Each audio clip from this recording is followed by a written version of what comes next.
Welcome. So nice of you all to be here. Welcome at the very first World CISO Day, organized by Zerocopter and some partners, but we won't bother you too much with that. We want to make sure that you have a good time because you need this.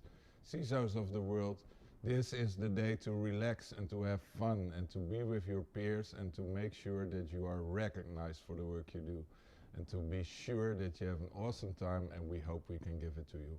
And we hope this will grow out to be a real thing, a real big CISO day for every year from now on, where everybody can be happy and everybody will have the best of the best in peers, in education, in fun, in relaxation. So let's start. I have some slides prepared, so I hope this goes well. And I will show you again what kind of day we will make for you guys. And girls, of course. Are my slides live? Awesome. So, again, welcome. First, of course, an introduction for the people who don't know me. Does it switch? I don't see it. Yep, thank you. My name is Edwin van Andel. I work at Zerocopter at the moment. I used to be just an old hacker, a young hacker of course in the beginning. I pressed a lot of buttons. My parents hated me for that. I did a lot of time at BBSs, so most of you know I did a lot of time tinkering with logs, phone systems, etc. And basically what I like the most of everything is going to conferences, meeting other hackers, having fun and learning from everybody there. And that's also the idea we got to build Zerocopter. Just get the best of the best in hackers together and make sure you can break everything you find. If it's a washing machine, a car, a website, it doesn't matter. We will break it for you and bring it back. So then you think, why would you do World CISO Day? Oh, I went too fast. It's because we deal with a lot of CISOs, and what we also see is that CISOs having a hard time at the moment, and not just now because of Corona, but also because the fact that their work is way too busy for them, that they have a lot of restrictions, that they're always in time pressure, budget pressures, etc., etc., etc., and it's not fun sometimes. And we think work should be fun. So that's why we thought we're gonna make World CISO Day, and let's try it and let's see how it goes. So this is the first edition. And then of course people say, click, oh, why? Is it because you need leads? No, we don't need leads. Yeah, of course it would be nice to have leads, but that's not the idea of this. We need people to have a good time because we want to talk to relaxed CISOs if we talk to them. And a lot of CISOs I know just don't have a moment in time to just relax and to have fun, and this day is basically organized for that. And if you look at all the memes that are online, well, this is how you guys are seen, which is pretty awful. Some are fun, of course, and yeah, we sometimes are the pen testers who laugh at the CISO, but in the end we all work together. And we know the CISO needs to protect the company, needs to protect the assets, and we want to help you with that, of course. So that's why we thought, let's organize a day to just give all of you guys some recognition for what you do. And that's what you deserve, right? Recognition, because no, you're not the stoppers of everything, although sometimes people see you like this. You are also the enablers for the business to make sure that it happens safely as possible, that you can do whatever you can, that you make sure your teams are in order, your work is in order. And that's what you guys do, and you need to be recognized for that. So that's why we organized this day, not for everything else. We have some partners, of course, already, which is very, very nice for us and also very nice for you. For instance, Ciso Track, mostly run by Ian. You will see him later in the show. Ciso Track gives a lot of connection between CISOs, mostly in the US, I think, but I will talk to that later on. But also it gives you a lot of good content. So if you don't know Ciso Track, please look at it and check it out. Also Schubert Philips, major hoster in the Netherlands, joined because they also saw this was a good idea. They work with a lot of CISOs from the clients they have, and they found this an excellent way of saying praise and saying thanks to the CISOs over there. And one example in particular from Schubert Philips is really, really awesome. I really love this. This is Frank Bredijk. I'm not sure if you know him. He's also the founder of Secubus. You might know it because it's a scanner tool to aggregate results. He, at the moment, is driving around in the Netherlands, visiting CISOs he knows and giving them chocolate and cookies. Just to say thank you for this awesome thing they do every day, and just to give them on this day, the first World CISO Day, chocolates and cookies. What more do you want? So if you're later on the stream and you get a ring at the door and it's Frank giving you chocolate and cookies, say thank you also on behalf of us for the work he does at the moment, which is really, really awesome. But then we organized World CISO Day, and we were thinking, of course, what should we do? What can we do as a company to make sure that you guys have fun and that we have fun? And I talked to a lot of CISOs, and mostly when I talk to them, it goes about hacking and hacking stuff and the technical fun part of it. And I know not all of you CISOs are basically technical knowledge, maybe, but I know a lot of you are. So we thought, why not organize an event and just have CISOs come, give them some nice workshops like hardware hacking, like lockpicking, like maybe exploit building, have fun, make sure that all the peers are there, drink a beer, have some pizza, you know, relax for a while and have basically the fun you had before you were a CISO. That's what we wanted to do. And we wanted, of course, to do it big like this and make sure that we had a lot of rooms and that everybody was having fun and we had LobbyCon and it's a mini DevCon or whatever you can do. But then something came along which is, well, you know what it is. So we had to go online, which basically is not much fun, especially for me, because I like to talk to people, I like to be around people, I like to have fun with everybody. We can't do that now, so I hope as best as we can that what we do today will give you a hint of what we try to achieve. And it's really needed because there was some research done lately and we saw that 84% of all CISOs had stress to the level that it might impact their mental health, and we don't need that. And we see that, of course, when we talk to CISOs as well. Sometimes they don't pick up, and sometimes we get letters that they are not reachable for quite some time because it's just too much work and too much pressure. So please take this day as a day of relaxation. Have a break, have a beer, have maybe a pizza, and try together with us to have some fun and learn a bit. And we have an awesome panel at the end. I will show you the schedule now. We start, of course, with Jillis Groenendijk. He's a good friend of mine, a hardware hacker in Bones. And he does a lot of stuff in the hardware hacking world. He has a television or a YouTube show, I think, every Thursday evening. Where you can look, or Saturday, on Saturday evening where you can go to. He will give you an awesome demo, I think, on hardware hacking, so just sit back and learn from this. I will introduce him in a while, but we will also look at the fact of maybe we can organize some more. So if you're interested in this and you are here now and you want to learn more after this presentation, just contact us and we'll try to organize some larger things just focused on hardware hacking together with Jillis. After Jillis we have Jos Wijers, a world champion lock impressioner. He's a great guy, he's also a good friend of mine. I just learned he golfs. Why? I don't know. Maybe we can ask him later on. And then from there on, after his awesome presentation, we're going to do a panel and we have in there Ian Amit. Most of you, I think, know him. He's from CISO Track. He runs the CISO tracks at B-Sides in Vegas every year. We have Ori Fragman from Ahold. We have Don Eindhoven, who's basically a serial CISO, and that's a question I will ask some CISOs later on as well. Why do you job hop? And we have Lucella Tempierik, last but certainly not least, the CISO from Steden. And they will also join us in an, I hope, awesome panel at the end of the day. And from there, let's just relax again, have a beer, have maybe a club mate or whatever, and just try to have some fun.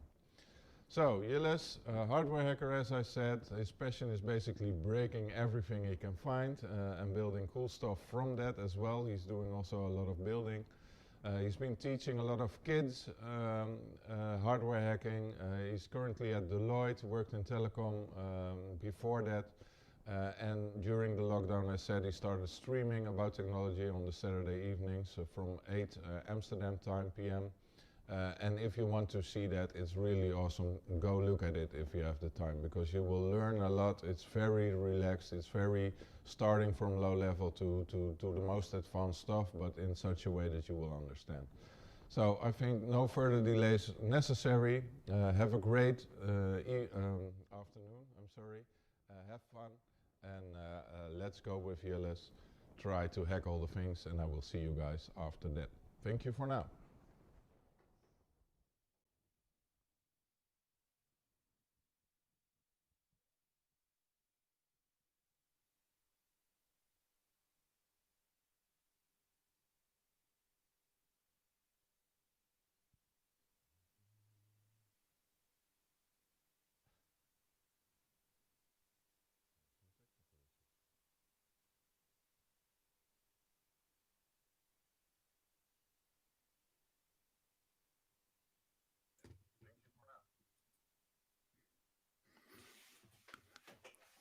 Okay, thanks for the introduction. Are we ready? Yeah? Okay, thanks for the introduction, Edwin. Yeah, really grateful for organizing this CISO day. I think we really need that. I'm still. Okay, there you are. A little bit delayed. So let me start my presentation. So that's this one. Share.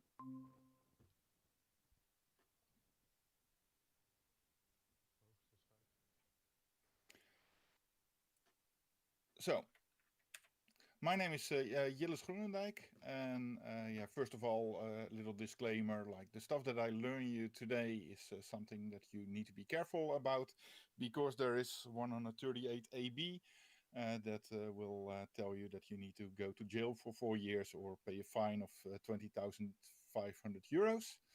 I work for Deloitte as a hardware hacker. I work in Den Haag, and this is like a personal story, so I'm not here to sell you anything. It's more like how I got introduced into hardware hacking.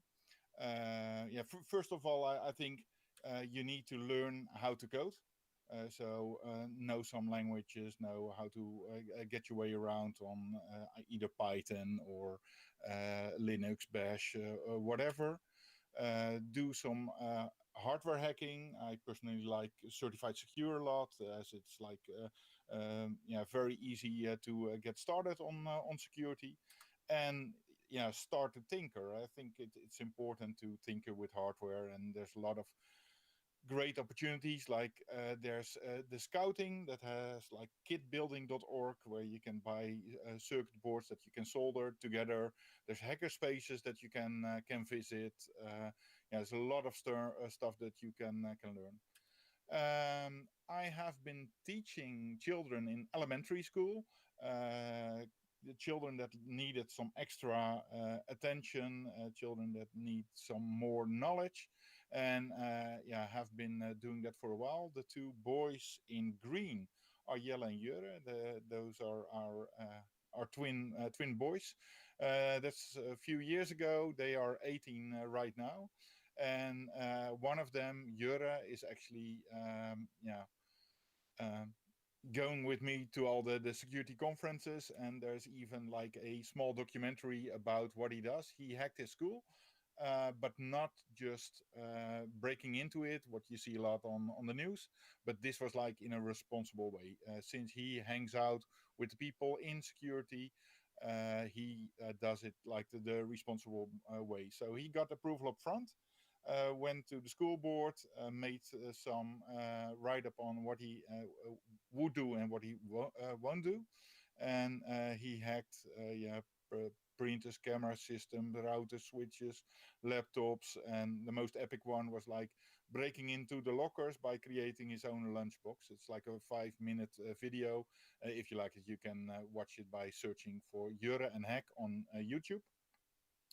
I like to fiddle with hardware as well. So these are some of the things that I did. So I tend to go to Comic Cons, and there's the Stranger Things board on the right. So if you've seen the Netflix series, you will be able to recognize this. This is like an Ouija board where the child that got lost is able to communicate with his mother, and this is like an interactive board where you can just type in the codes, and you will see like the message going there. uh, Yours is coming, I think, after me probably, and yours is into a tool, the Open Organization of Lockpickers. And last time we met, I did a presentation on breaking into electronic locks in a Hollywood style, where you would like brute force a lock from the outside. So you see that in the middle. And one of the latest things that I built, and I hope you are able to see that on camera, but that's the one on the left. And this is like a neon light that is a pineapple. And if someone is doing red teaming or is a malicious actor in the vicinity and does the authentication on the network, it will just light up. So it's like a trigger to see a red team is entering the building. Yeah, so some other things that I do during the streams on Saturday is like playing with stuff that I never done before, like creating a cluster, building a mobile phone, communicate over laser. For my commercial work, I work in the blue team, like on the defending side. So I do monitoring. I tell about physical security. I do assessments on hardware. So I help and improve the hardware for customers by tearing it apart and finding vulnerabilities, just like the malicious actors would find. And there's also like a new role that I have like since a year ago. It's like building malicious gadgets for the red team. So if you are a CISO for a bank, for instance, and you want to have like an as real as possible attack scenario, there might be people that are implanting certain gadgets or like replacing stuff with something that is similar, but also has like a malicious intent as well. So that's like the James Bond Q type. So if you look at hardware security, I think hardware security nowadays, at least for the more cheap kind of devices, are the security that we are used to from software security in the 80s. So it is quite hard to get hardware security okay, because you want to be the first to market. If you add more hardware security, it will drain the battery life, it will increase the cost, it will bring a disadvantage for you. So you will see that people might take the short road, where they depend on like the security screws that are in the bottom, or like a security seal that is on the device, or use their own kind of crypto.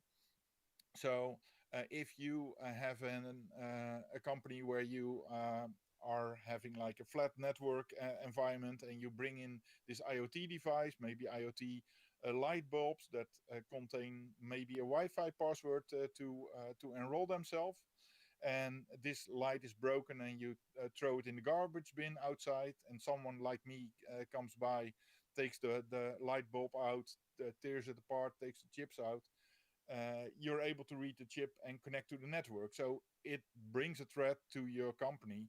So it's not only the light bulbs, but how are you disposing them? Is this like a segregated network? Do you have like an IoT LAN? Is there monitoring on it? So there's a lot of different things. And especially because nowadays, like all these devices are connected to the internet in some way. Uh, you can find those using search engines such as Shodan. So your bridge will show up, so you can change the colors, for instance. If you look at hardware hacking, like on how to approach that, there's like a couple of steps that you can run through. So there's like the easy way, connect like a console port to it, like the UART, the serial port, and just see if you can log into the device. Do they have any form of authentication, or is there like a default password scenario that you can use. But there's also like a provisioning port on how to flash devices, how to add new software, how to test the circuit board. It's called JTAG, Joint Test Action Group. So you can use that to read the contents from the chip, for instance. You can read the serial, the communication between different components in the device. You can take a chip off and read its contents, just like the light bulb where you get the Wi-Fi password from. And there's even like devices are guaranteed to work under certain circumstances. So it cannot be colder than 10 degrees minus, or it cannot be warmer than 40 degrees Celsius, or it needs to be powered with at least 9 volts. So what would happen if you power it like 8.5 volts? So would it like glitch somehow, or come up with an error? And is this error causing it to bypass the entire security? So these are like in general the steps that you run to. So uh, and it is as easy as this. So what I do is sometimes I take the kit. We go to kits. We go to the thrift shop and we buy everything with a cord, and then go home, take it apart, and see how it works by just open up the box, connecting a few wires, pressing enter or control C, and sometimes you are in the device and you're able to get your hands on those company secrets, the IP addresses, private keys, whatever. And if this security is like the same for all those devices, then if you figure out how this works for just one device, you can scale that using sites such as Shodan to do it on a larger scale. And you've seen like the situations where hotels were ransomed by locking all the doors, or hospitals. There's a lot of examples here. And yeah, the more advanced things, and yeah, most of the cases you don't even need those advanced tricks, but you could also like uh, um, use like some acid to take the top of a chip off and just connect to pins that are cut off, or read the circuitry by making high resolution images of the chips themselves, or look at the radio signal that an monitor is emitting, so you are able to read what someone else is typing in on his screen. Yeah, there's like a lot of possibilities.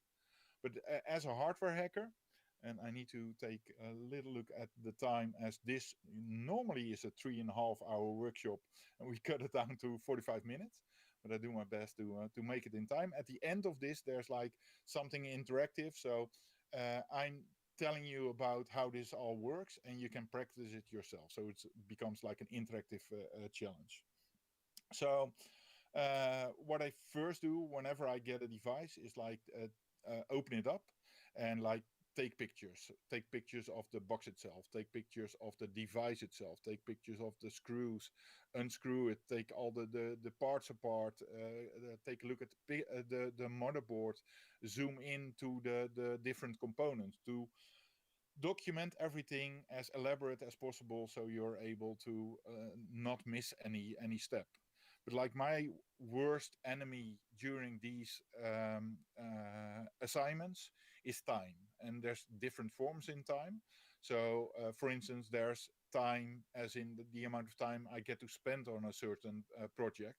So there's a budget like for 4 days, or for 5 weeks, or for half a year with one person, or with 5 person. It depends on what the device is, and what how secure it needs to be. So this is like one part in time. There's another one, is this device communicates with a backend, with a piece of infrastructure, and that piece of infrastructure is only available in a certain time frame. So whenever you set up these tests, you sign contracts. I will test from this IP address, from that date to that date, from that time to that time, and whenever we run into issues, you can contact me over mobile phone. So that's another form.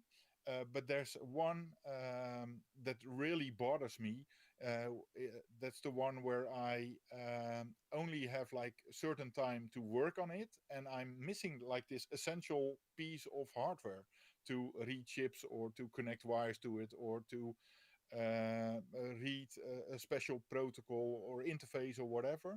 And I only know that whenever I open up the box. So there's a way that I found to get an advantage on knowing the circuit board up front. Uh, Devices need to be certified, especially devices that emit a radio frequency.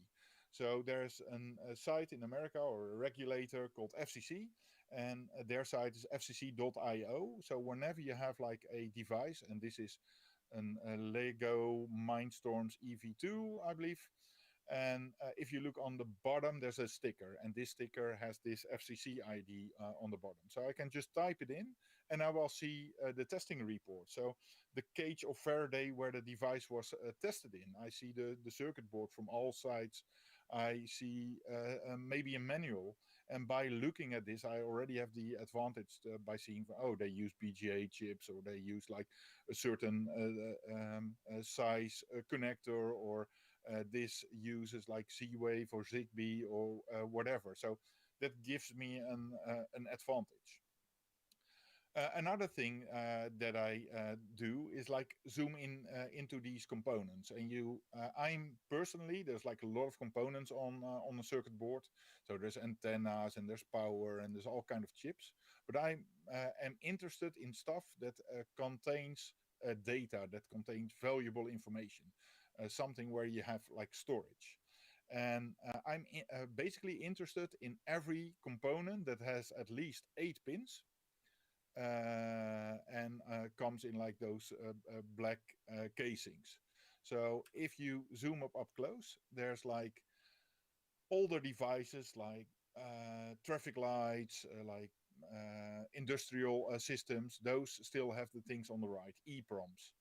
Electrical programmable read-only memory. These are components that have like a glass window, and to erase them, you have to store these in a special device with ultraviolet light, and it will wipe the device clean.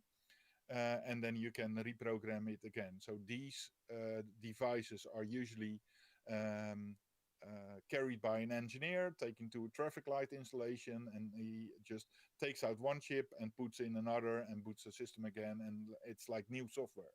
And this software cannot be overwritten. Yeah, it just works. And whenever there's an update, he needs to put in a new chip with like a new version number. If we would have to do that, like for our routers and set-top boxes and televisions and telephones, having an engineer over to change that, that would be very awkward, but also very annoying. So there's like a new chip that no longer requires the ultraviolet light to erase it, and that's called an EEPROM, where you can electrically erase the programmable read-only memory chip. And those are like the tiny chips with usually at least 8 pins. And by looking at the type indicator, 24 is a specific serial protocol called I2C, and 25 is another serial protocol called SPI. And if you have the one on the right, the SPI, you will be able to clip on like a special connector and just read the device in circuit. So there's this thing called an evil mate attack, where a mate comes into your hotel room, opens the bottom of your laptop, clips on a connector on the laptop, and is able to bypass your BitLocker and steal your credentials. That's done using these chips. Then there's like logic, the FPGAs and the MCUs, which are basically combined devices where there's like multiple functionality inside a chip. Those could also contain, at least the MCUs, a piece of memory. And then there's rectangular chips, ones with pins on the short side and ones with pins on the long side. The ones with the pins on the long side is the RAM, so that will be erased in a few minutes. So there's that would probably contain no data anymore if this device has been off for a while. And there's also pins on the on the short side, and that's like comparable to an SD card, USB stick, SSD. So this will contain the entire file system. So usually the smaller chips will contain password settings, serial numbers, like boot information, and the ones on the left would have like user data, certificates, all other kinds of information. Just by opening it up and looking at the form of the chip, you will already be able to identify if this is like something that is valuable to someone malicious. So make sure that whenever you dispose information that's connected to your network, like in a secure way. So then I look into the manuals of the chips, the data sheets, and that will contain information about this specific chip is certified to work under these conditions. So has to be powered by at least that amount of volt, has to work under this temperature, cannot work with like magnetic interference or whatever. So this will give me like information on to which pins I can connect, but also how I can introduce faults into this ecosystem. Furthermore, I look at the circuit board. So the circuit board itself has some information. So if you look at the circuit board, there's like the white parts on it. That's just paint, illustrating what is on the device itself. There's like light green parts, and those are the conductive parts. So those will connect one piece to another. And there's the dark brown parts, and those are the isolators. So they take care that you don't have a short circuit. So sometimes the white part will already explain this is where you need to connect your serial port to, or this is where this is the chip with all the data, this is the BIOS chip or whatever. Sometimes they do not, and you just follow those lanes. So create a close-up of the device and just follow all the tracks. Then there's the thing where you measure it, and I always make a joke. You need to have like a multimeter with a Wi-Fi setting. That's like the audio signal. It's called a continuity test. Whenever you put the two probes together, you will hear like a beep, and this will prevent you from having a neck injuries, because you can just look at the circuit board that you are probing, and you only have to listen to the multimeter instead of looking at the board, looking at the multimeter, looking at the board, looking at the multimeter.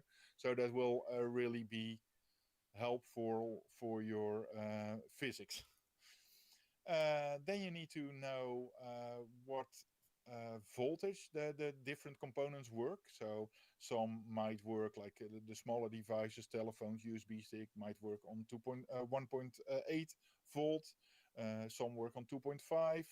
Most common is 3.3, but you also have 5.0. So if you first determine the ground of a board by using the continuity test, then you will be able to use that on a different setting, the volt setting, to determine the voltage. And that will tell you which gadgets to use to read the data from the chip. And you will with the beep test, you are able to discover the ground pins of whatever you see on the board. Using the voltmeter, you will be able to see different things. So it could be either zero, which does not mean ground, but it's like zero on this point in time. Can be 1.8 or 3.3 later. Then you measure all the other pins, like is this part of the circuit board using 1.8 volt or 3.3 volt or 2.5 volt? Then I need like a special interface to my computer for that specific voltage.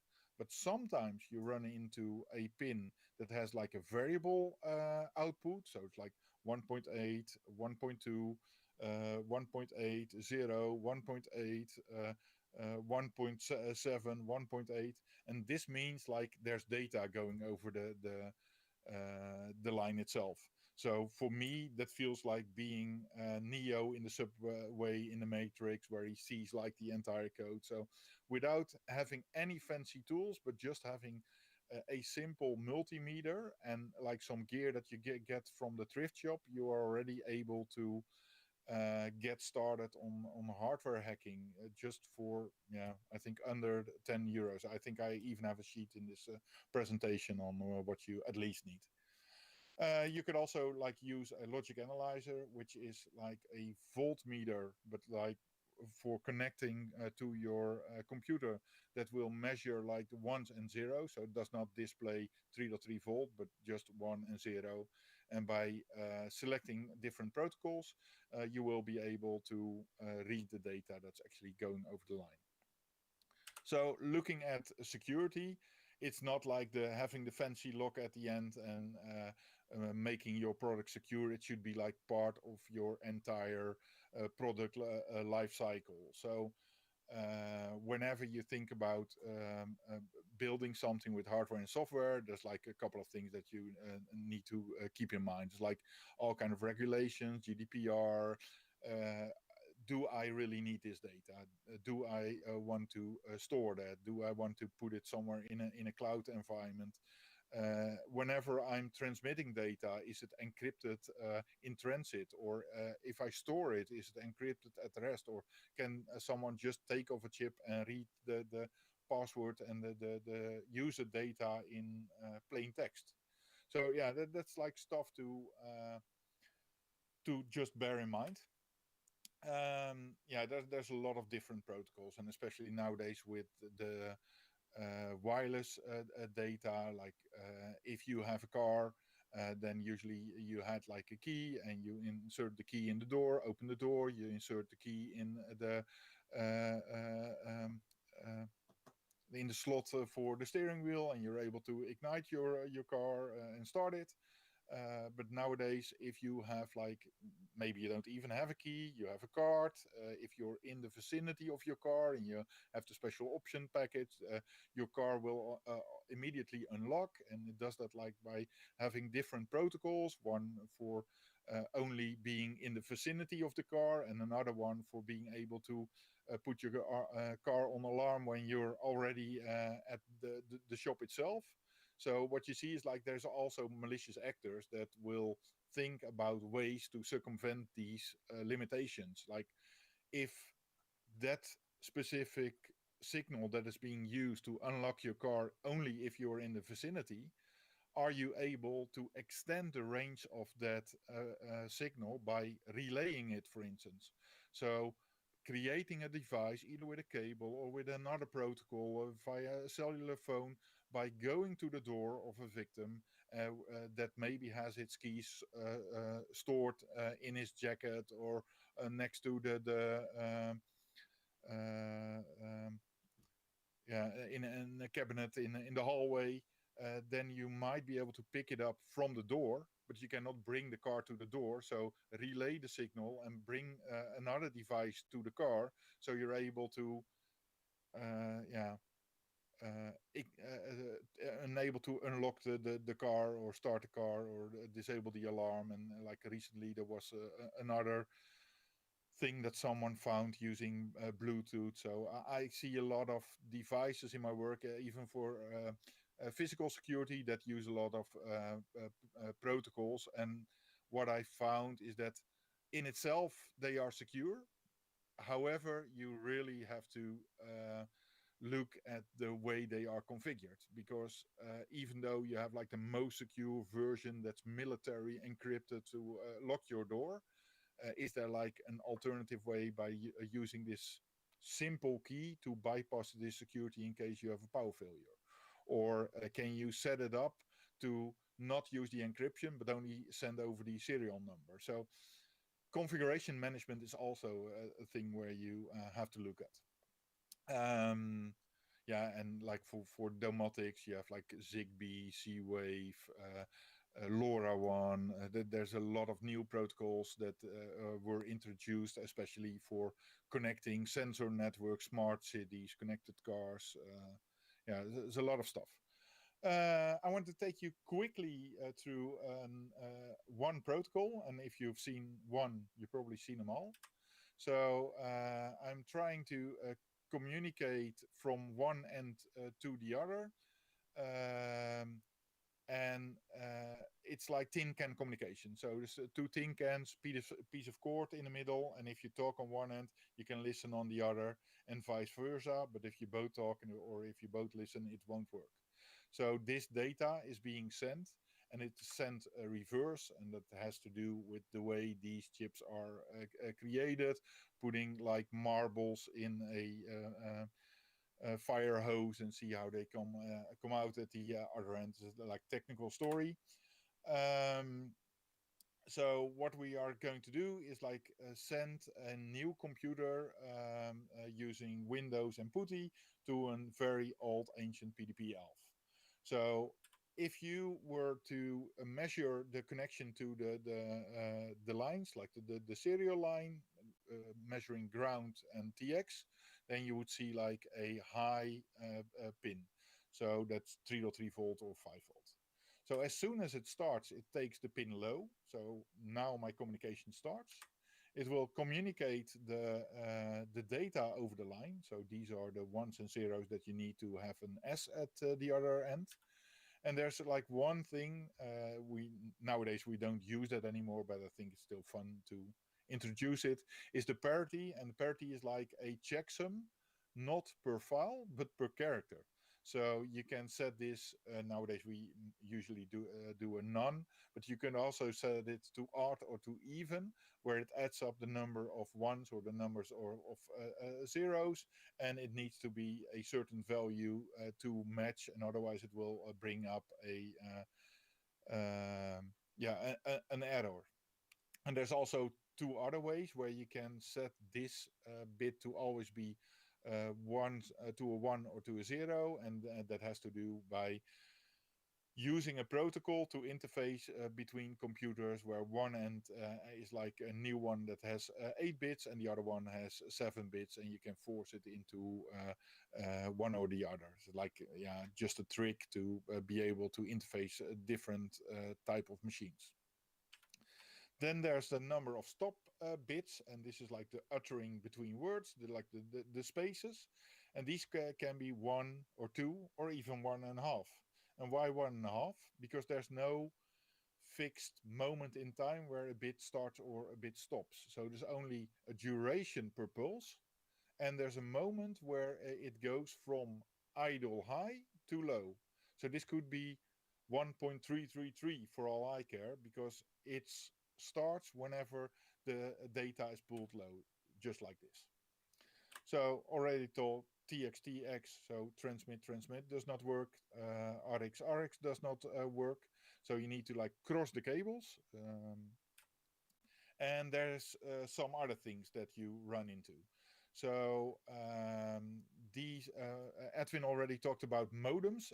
Back in the days, you had those connectors at the back of your computer, either DB25 or DB9, and those were connectors that allowed you to connect a modem to your computer, and the modem had like the serial communication for transmitting all the bits over the lines.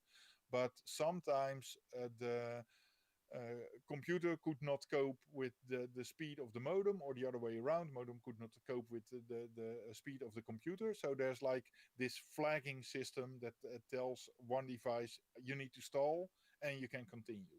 So there's one way where you say, I don't care, just do it, and if it goes wrong, it goes wrong. That's the non setting. Then there's this signal that has like request to send on one end and clear to send on the other end, and there's like two ways. So if I said I do a request to send, and the other one says you're clear to send, and there's also one where you said I have data set ready for data terminal ready, and you would still find these in like the modern HSM machines, for instance.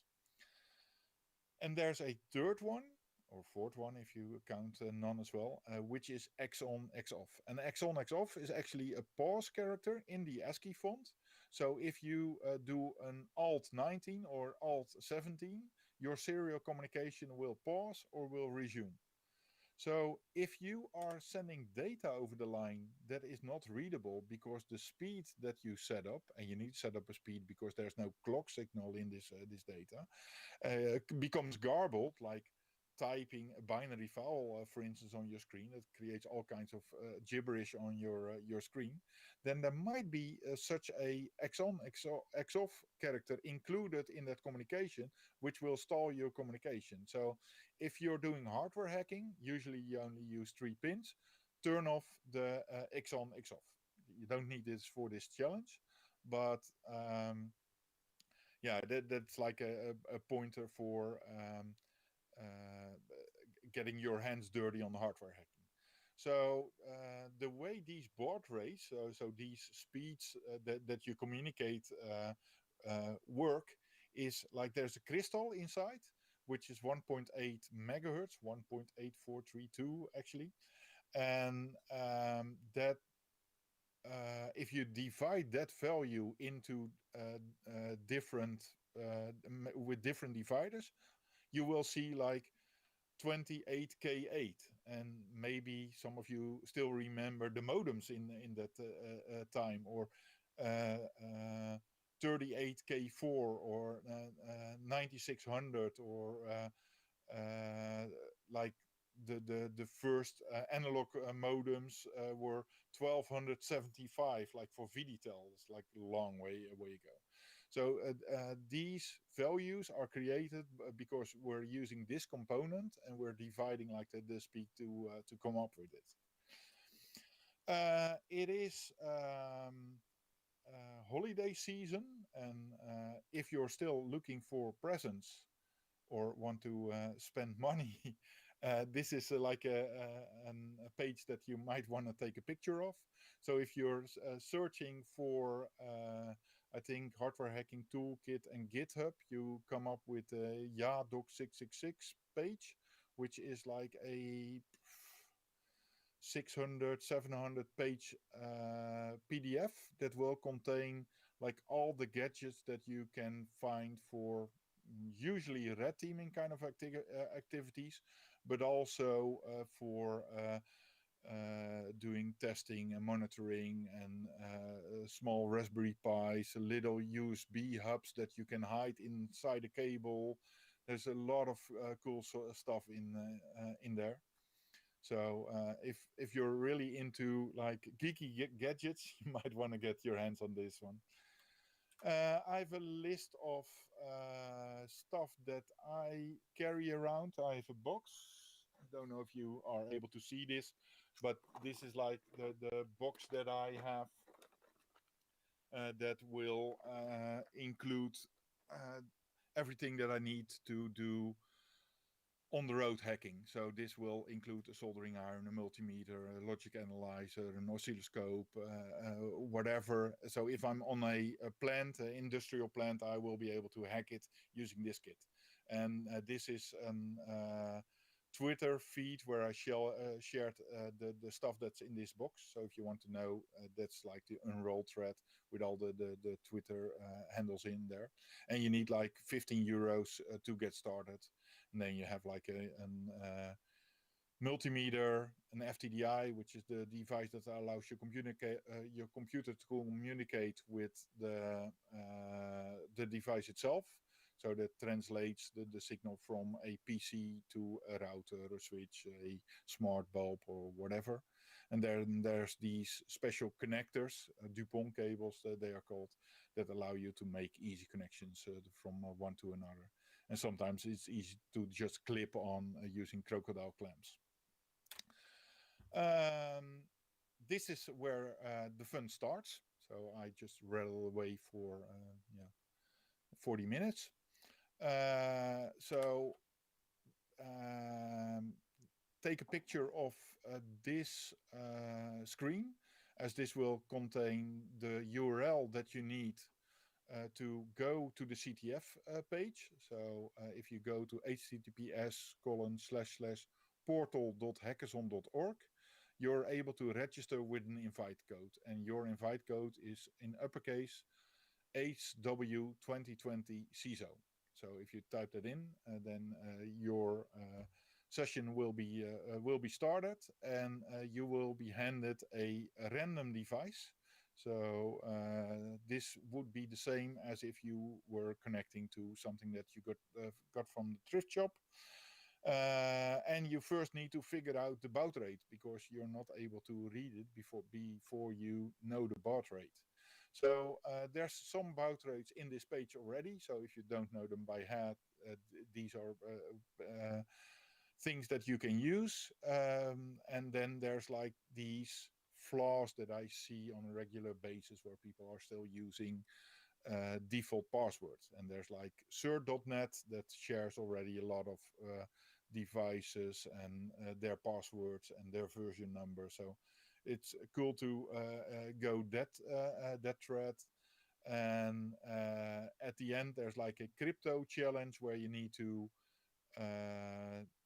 find a secret that is encrypted on the device itself. So I think Google will help you out there. So that should be it. So I think, yeah, that's my last slide.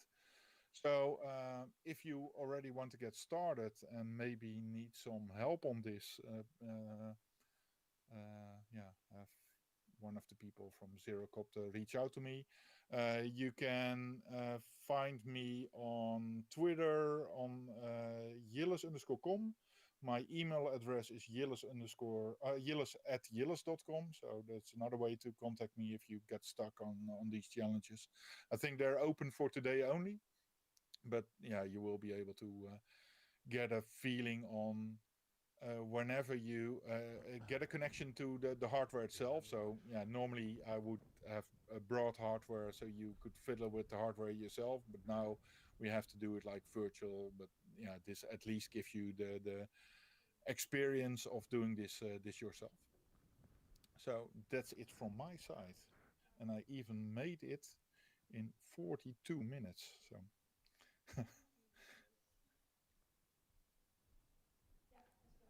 Any questions or and remarks? we're back. Really cool talk, Jilles. Thank you very, very, very much.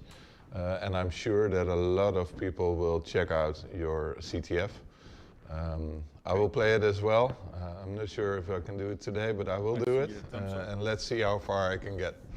Really awesome. Thank you very much. And I hope to see you again soon in real life, man. Hugs. Thank you. All right. So I hope your brain is fried a bit. I'm not sure, but I hope it's good for you, because if you fry your brain, you get a little bit tired, you get a little bit more relaxed and think of the nice things. So next up, we have a little break, but I first want to introduce to you our next speaker, which is Jos Wijers. Jos is a good friend of mine. You can see him here in an awesome pant. No, it's not a pant. It's, how do you call it, Jos? It's a kilt. So a really awesome guy. He's very good at lockpicking. We have a lot of fun together all the time. Sometimes we are opposite of each other. There's a brilliant picture of that I have to show you as well. Look at this. The angry guys together, but we still have fun, we still love each other. So have a small break for like 10 to 15 minutes, then come back and we'll see Jos in action. And he will, of course, again, hack all the things. See you after the break. Thank you.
Welcome back.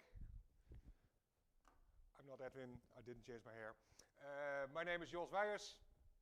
I'm here to talk about security. And I'll do a brief introduction.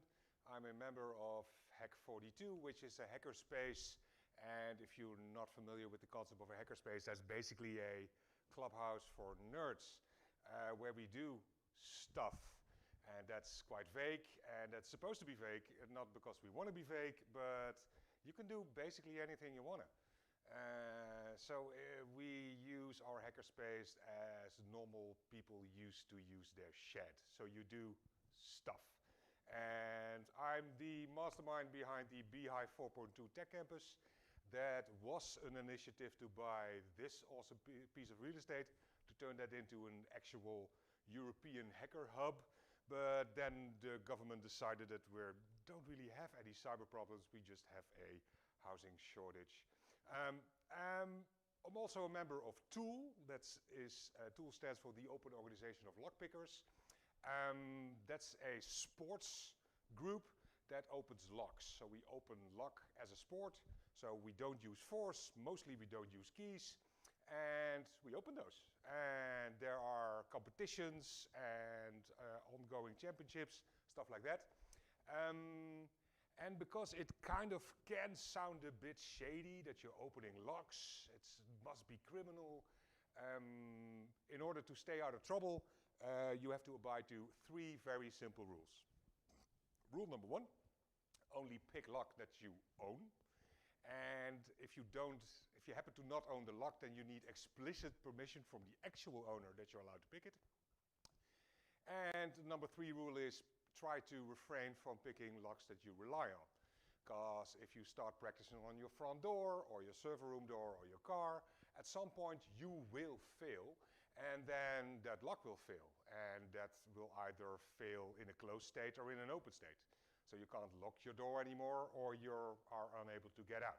So abide to those 3 rules and you're probably okay-ish. For starters, we'll start off with a little video.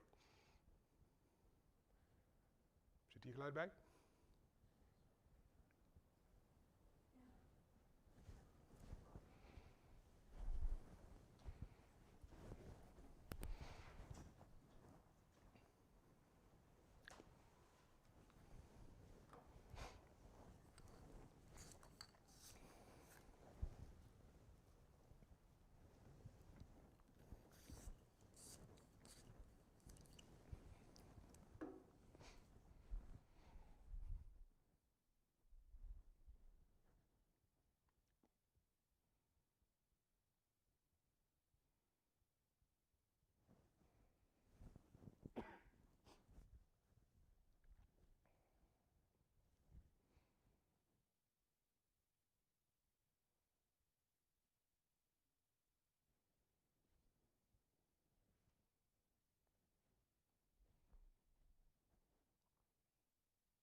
Normally, if this was an in-person conference, I would ask show of hands who thinks this is a good idea.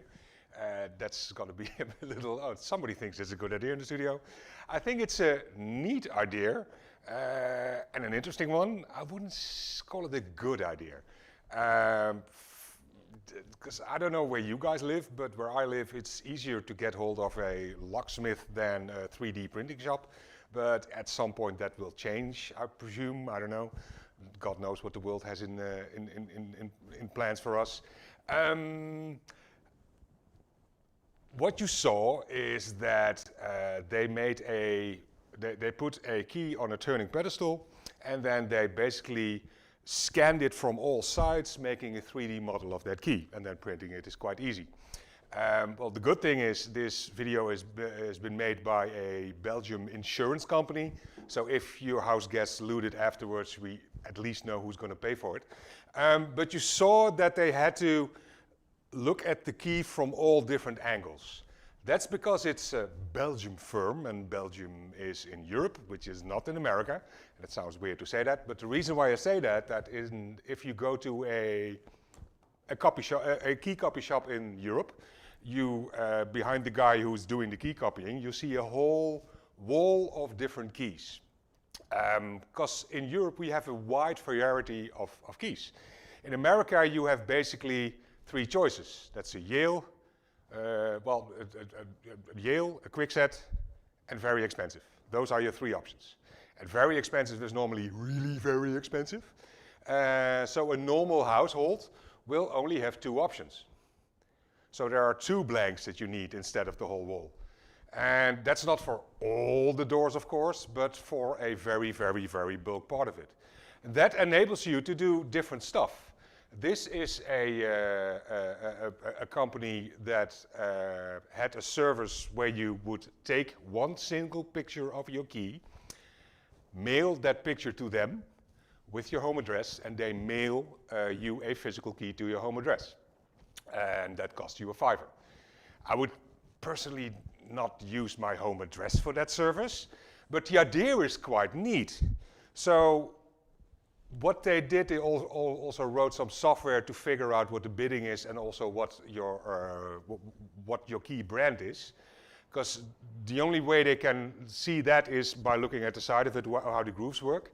And then they figure out what your actual key code is, so what the code on your key is. And if you look at the first bidding on the left, so the first valley you see, that red line is a bit higher than the actual valley. That's because the actual code is a bit higher. This key has gotten some wear and tear while in use. So you have an above average chance that the key you will have in your physical mailbox will work better than the one you're making a copy of. That's kind of cool. And this is not really new. Actually, some companies improved on that.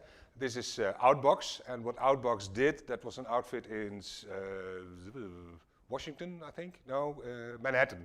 They worked in Manhattan, they don't work anymore. And what they did, they were basically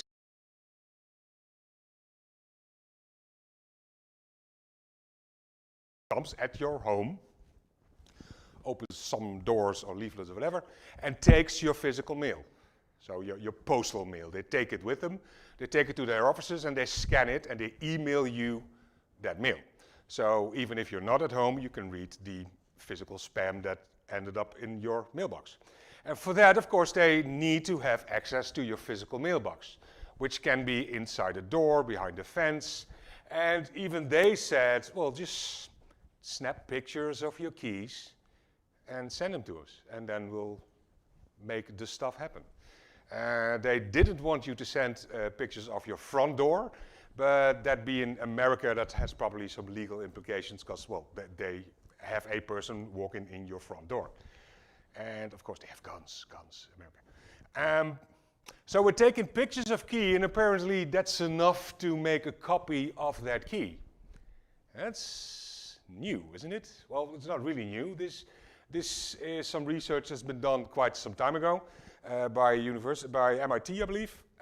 You see a above average camera with a very above average lens.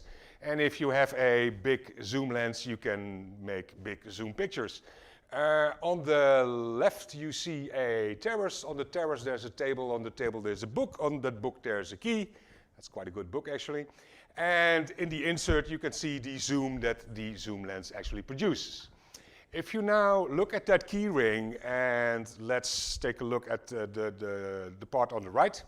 If you look at that key head of that key, and in your mind flip that, so mirror it, then you see a K. That's because it's a Quickset, and that's their normal key head. And what you can do then, because all those keys are alike if you look at the head, so if you take that picture, because that picture is not taken dead on, so there's some distortion in that picture. So if you re-distort that picture until your head has the exact dimensions that you're used to, then you know that the rest of the key is also of the correct size. And then you can just decode your key, because you know what the depth of the cuts should be. So you can make your own, or just type in the codes and go to a key cutter and have them do it. That works. And that is from across the street, from quite a distance. So showing keys, not the best option, because there's information leakage. And that happens with all sorts of keys. This is the key to all German police handcuffs. And then you would say, well, why would they all be keyed alike? That's stupid, right? Well, maybe, if you think about it a bit. But if you think about it a bit longer, it might be a good idea. Because you are in Germany, you're doing something really stupid, you get arrested, police puts you in handcuffs, puts you in a police car, drives you off to the police station, hands you off to another officer, and it's quite neat that that other officer is able to open your handcuffs. If they wouldn't be keyed alike, you would need quite a lot of key control. Like where's which key, and keys gets lost, and then my wrists start to hurt, so that's a problem. The hands you see here are the hands of Ray. Ray is a German lockpicker, so he loves his locks, and he has an extensive collection of handcuffs, because he likes those. And when we were in the Netherlands at an open-air hacker conference, that's a few thousand hackers in the middle of a field doing stuff. And of course, with a few, if you have an event with a couple of thousand people, then the police want to show up and walk about, as they do in any village, even if that village is temporary. And Ray saw one of the police officers sporting his handcuffs. Ray being Ray, he instantly recognized the type and model of that handcuff. That's a Lips. And he was like, that's the same brand, make and model as the Germans use. Does that mean that my handcuff key that works on German cuffs works on Dutch cuffs as well? So we walked up to a police officer with his plastic printed key and, dear police officer, can I try my key on your handcuffs? And the police officer said, fuck off, and turned his back against him. Well, and then of course, there's the key, clear view. Well, the view is not that clear. I mean, if I look at my screen, it's a bit faggy. But if I compare that to the, let's say, original we have, we do see it's a high-low combo. So I'm not terrible sure that that's the same key, but if I had to take a guesstimate, then that's definitely the same key. Because there were more police officers, he walked to another officer a bit later, and yes, indeed, bam, that's indeed a key that opens the German and all the Dutch handcuffs from the police. And because information wants to be free, there's a URL at the bottom of the screen where you can print your own. Information, free, yeah, that's... This view is, well, the typical paperless office view. At least that's how I see it. But of course, I'm a lock nerd, so I don't even see the paper. If I just zoom in on that key. We put a quarter next to it, or whatever that coin is.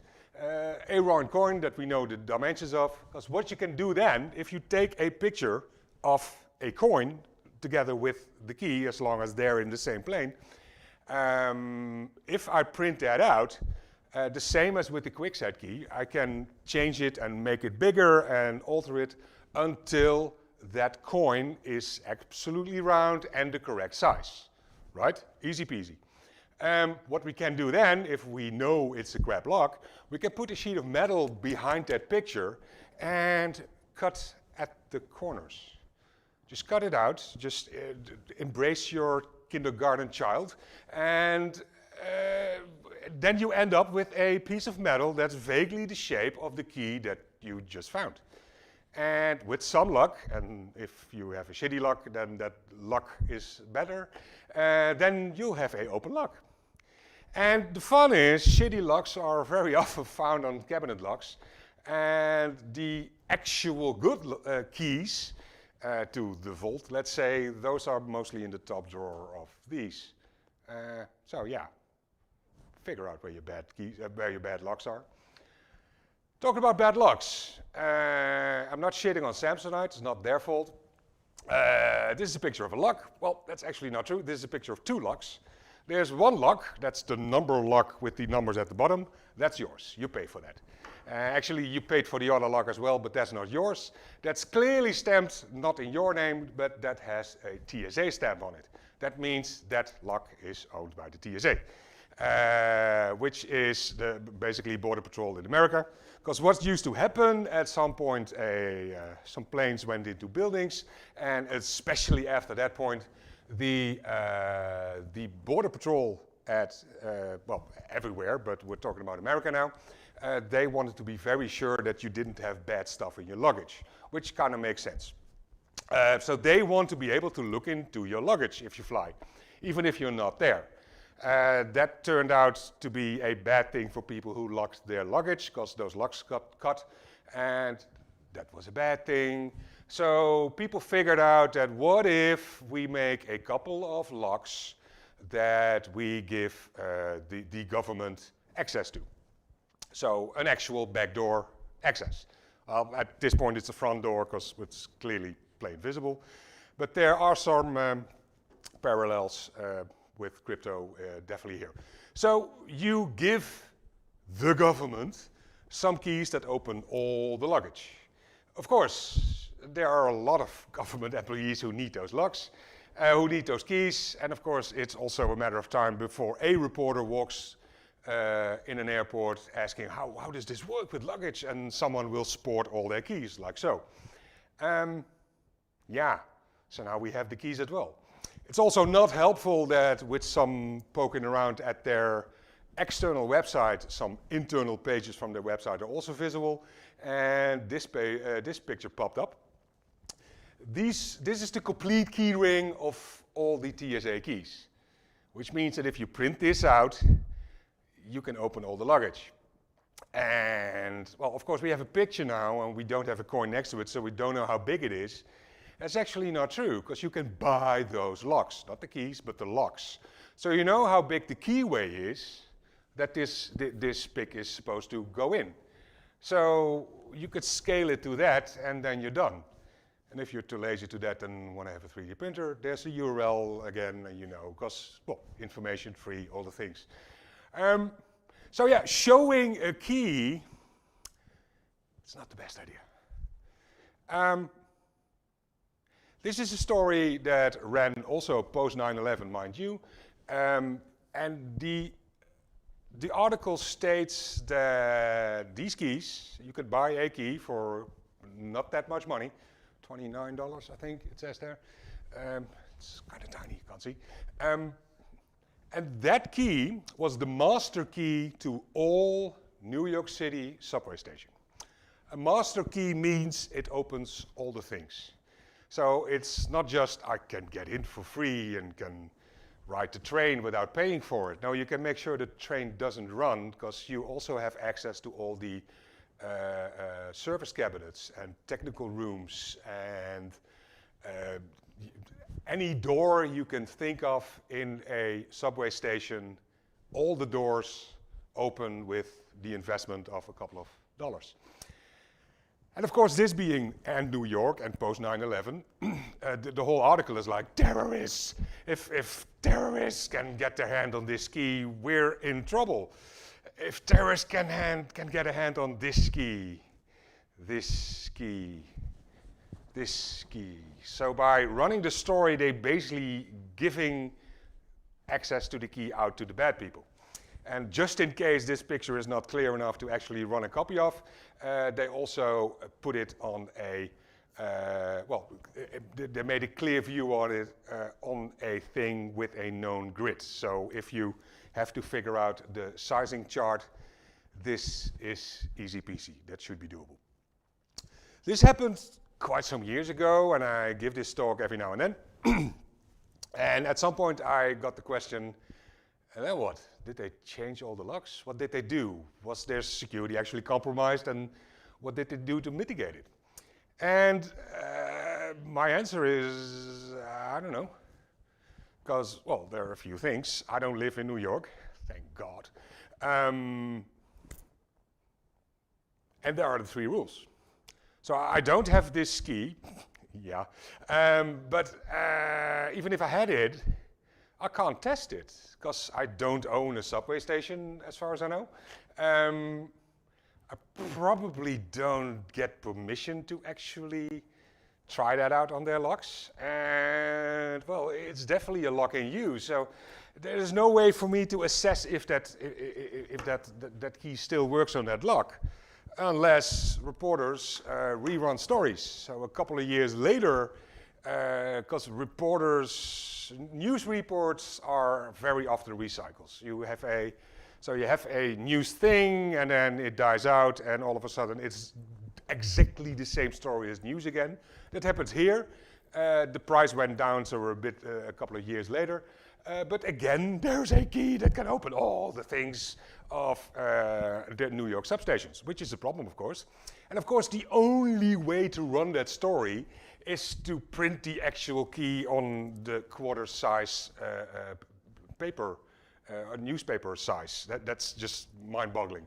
And at some point we figured out that if you go on to the online version of this story and tinker with the URL a bit, you end up with this picture, which is dead on, white background. So you could probably mail that to the outfits that we started the segment with. So you can have this for a $5 mailed to your front door, because terrorists. Yeah, these things happen. Let's do another video.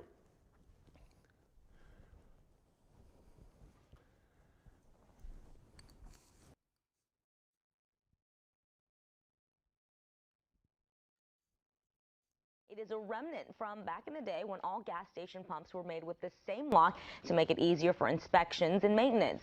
Now those keys are just providing easy access to a very lucrative crime using new high-tech technology, and in the end we are all on the hook. Hidden behind here, a new Bluetooth-enabled skimmer that can rip off your credit or debit information in seconds. This universal gas pump key is making it even easier for thieves to install these new skimmers.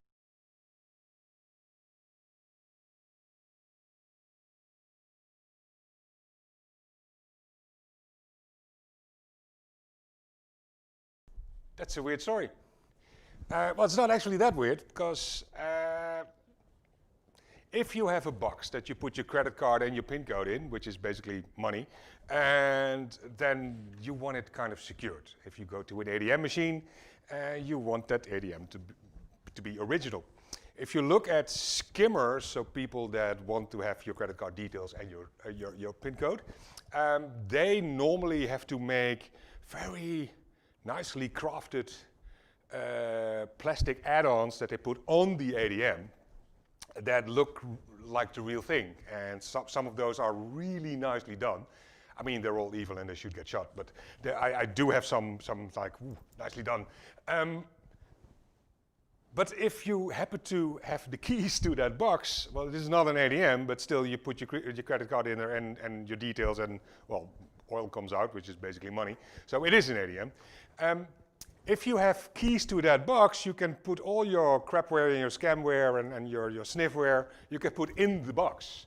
So as a consumer walking up to that box, you can't tell the difference with the real box, because guess what? This is the real box. So having a security, so yeah, so those keys should be secured. But on the other hand, how many gas stations do you have? So if you are a technical personnel who has to maintain those, how many keys are you taking and which is what? So it's always well, it's a balance. So security would be higher, but usability would be way lower. So there's always a trade-off. Let's go back to New York. I mean, New York is a big place with big buildings and with a lot of people there. And suppose one of those buildings catch fire. Then the fire company shows up, right? And you really want those to be able to access your building. At least if it's on fire, yes, please. And you can't really give the police department the keys to your front door, because if everybody would do that, then every fire truck would need a second fire truck just for all the keys. And just imagine the possible key control there, like which keys goes where. So what they do, again, they master key it. So all the front, well, not the front doors, but a lot of a lot of locks are keyed alike there, just for this situation. What also happens if we do have different front door keys, what you can do then is put a tiny, tiny vault next to your front door, and all those vaults are keyed alike, and the only thing that's in that vault is your door key. Of course, there should be alarms on there that if that gets triggered without the fire alarm being triggered, that should raise another alert. But so again, we have that situation that there are a couple of keys that give access to, well, quite a lot. Because and those keys are distributed among quite a lot of people, because we do have quite a lot of firemen in America. Let's look at another video. Coming because a New York Post reporter just scooped a legitimate story. An intrepid reporter for America's third dumbest paper has found a slightly disturbing item for sale on eBay. Former locksmith Daniel Ferraris sold the undercover reporter a New York City fireman's keyring for $150. The keys give the owner the ability to control elevators, circuit breakers, subway entrances, and traffic lights all over the city. They essentially become the key maker from The Matrix Reloaded. Like I said before, media being media, stuff gets copied over and over again, not unlike keys. It took not that long before another outfit run that same story. And they even printed all the, all the keys with a white background, dead on, so you can mail them in to other companies who make working copies of that. Actually, this newspaper did think about it a bit. They contacted the locksmith and asked that locksmith, "Dear Mr. Locksmith, would it be a problem if we run these pictures?" And the locksmith had a little thought and went like, "I never copied keys of a picture. Nope, can't be done, run it." So what we can learn here, that is, if you need the help of an expert, make sure you actually talk to an expert. So that might be a good takeaway from it. And like I said, media copy, copy, copy, copy, copy. So another outfit ran the same pictures, but they put some more intel in it. So they figured out exactly which key does what, who should have it, who should not have it. And you can see big buildings, elevators that stop working. And if you have a big building, that's a really problem. Fire alerts on, off. Traffic lights, you can turn all the traffic lights red or green. I'm not sure if you saw the movie Hackers. There's an awfully good scene in there. There's a subway key. Yeah, that's indeed the same one we had. And you just imagine the amount of chaos you can create by having a few copies of this set and a few guys who don't really care if they get arrested or not. And yeah, fun stuff. Let's take it a bit closer to home. This is the logo of Tech Inc., which is a hackerspace in Amsterdam. And like I said, I'm a member of hackerspace in Arnhem. And hackerspaces, well, we have about 12 or 13 in the Netherlands. And they're not really related, but they sort of are. So people know each other and are friendly to them. It's a bit like friends. No, a bit like family. And what does family normally do? They quarrel a bit, right? All in the friendly. So when Tech Inc. got a new building, of course, that building came with a new front door, and that came with a new lock.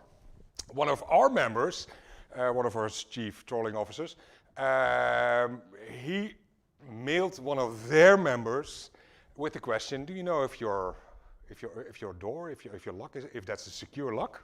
Because what you can do, make a picture of the key and put it next to a coin and mail it to us." So, well, this ended up in a mailbox.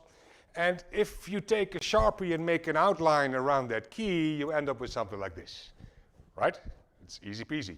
Now, if you load that up to the newest machine we at that point had, that was a laser cutter, which is good, because if it happened to be a coffee machine, that would have been messy.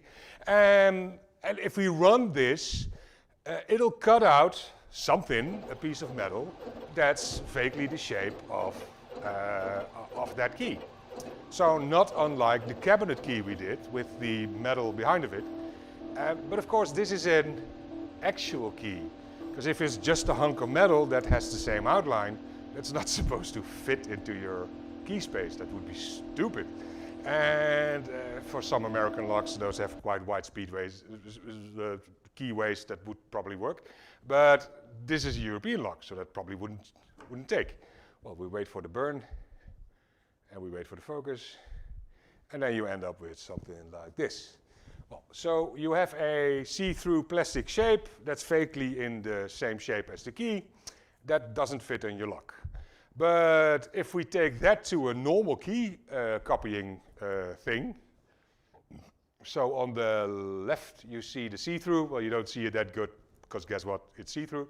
And on the right you have a blank key.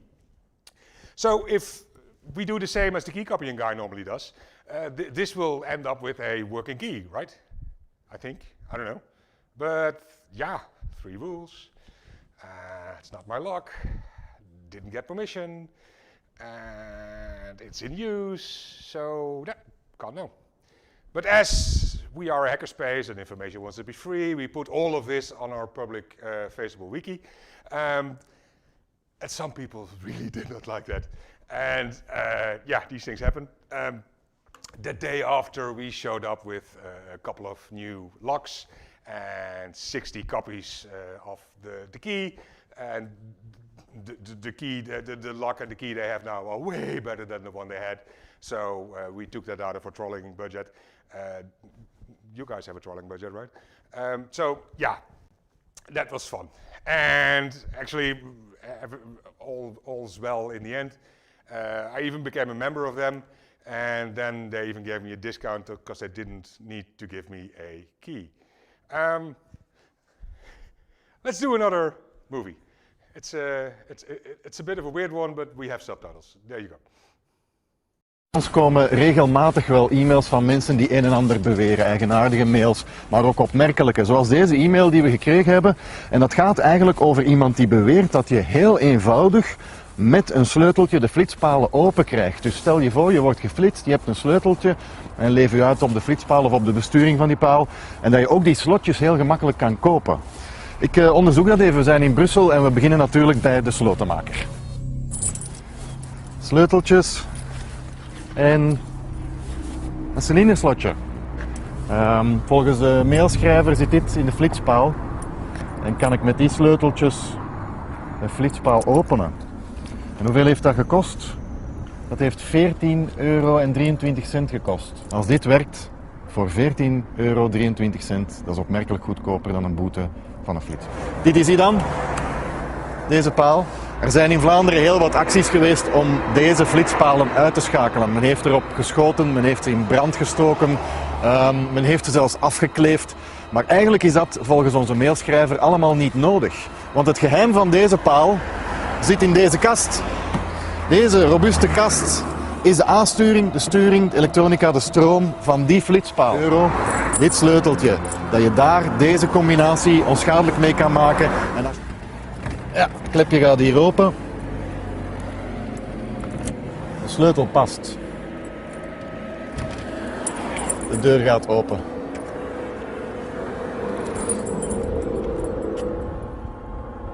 Hier kan je hem zelfs gewoon handmatig en automatig aan- en afzetten.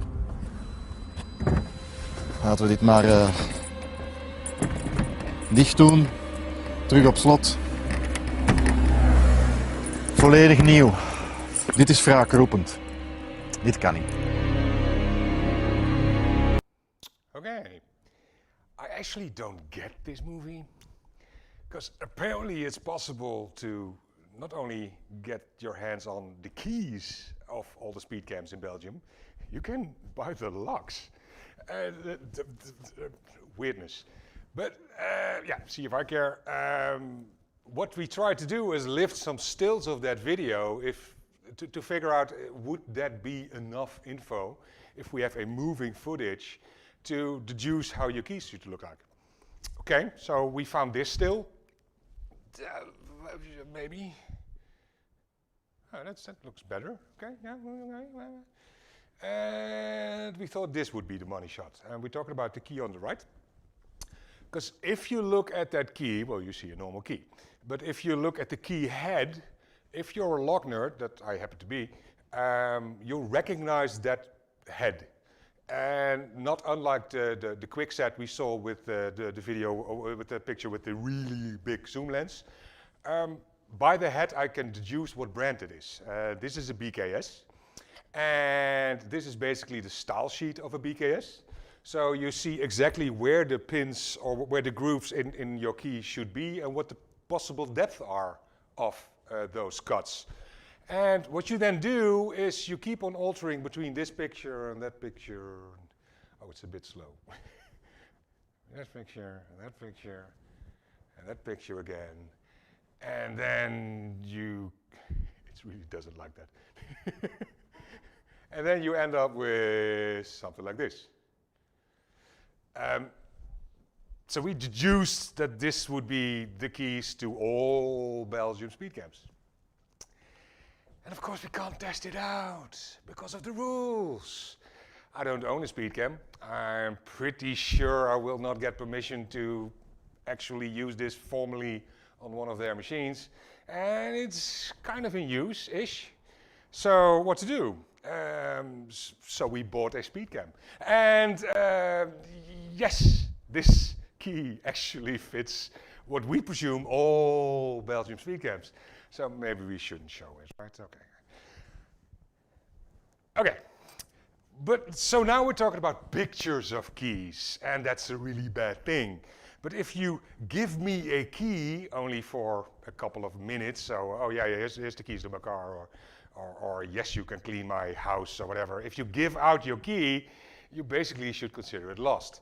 But then you go like, no, there's keys control, and you can't copy my key, because if I need a copy of my key, I have to have this badge thingy that otherwise the key copy machine of the key copier doesn't want to copy it because it's secure and private and all the things. Yeah, sure.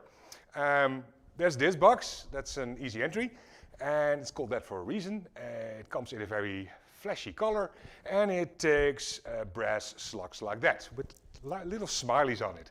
What that one does is it copies your key, but not in the way that you envisioned, because normally if this would be your key, your cuts would be like that, right? Well, this one cuts like that. So it mills out the grooves that your key has. So there's an even clearer picture like that. So it mills out the shape of your key. Afterwards, so now you have a blank key that you could put in a normal key copying machine, and then you have a working key without all the certificates that you needed for a copy. It's not a cheap one to do that, but it's also not terribly expensive.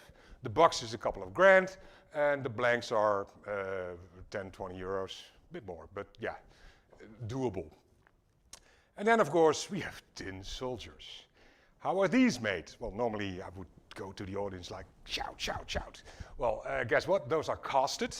And you can cast keys. Well, in the old days, that was the only way that keys were made, but we're a bit further now. But yeah, you've seen James Bond do it. Take some clay, put your key in it, and then you know the shape of your key. That also works. So you have the shape of your key, and then you can just measure it and then build your key from another material.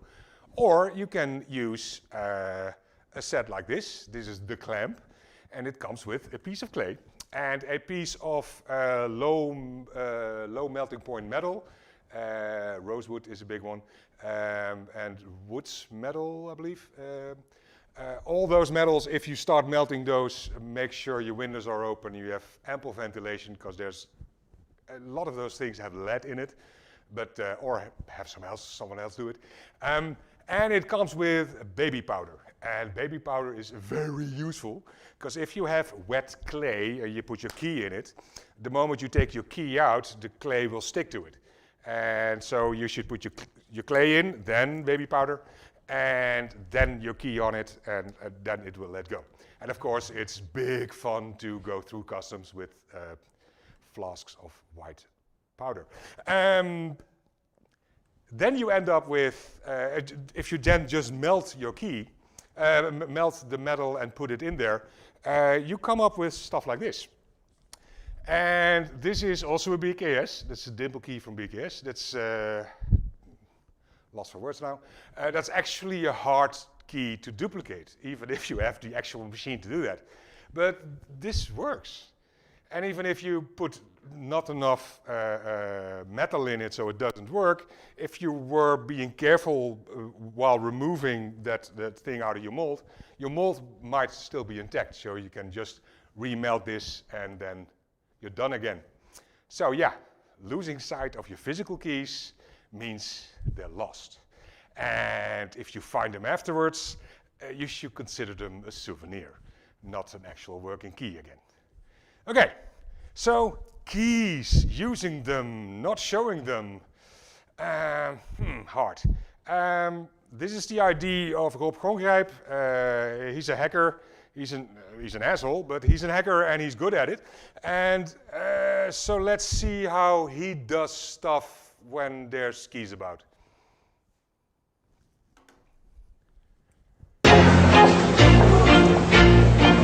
We zijn nu op station Weesperplein op Amsterdam. En we gaan hier een beetje rondlopen om te laten zien wat wij hier in de jaren 90 allemaal hebben uitgespookt. En wij liepen hier in de jaren 90, begin jaren 90 liepen we hier rond en we hadden door allerlei toeval ontstaan een sleutel in handen waarmee we het hele metrosysteem in konden. De sleutel paste letterlijk overal op. En dan wil het geval dat er onder dit station allerlei interessante dingen liggen. Schuilbunkers, vreselijk spannend, zeker in die tijd vonden we dat geweldig.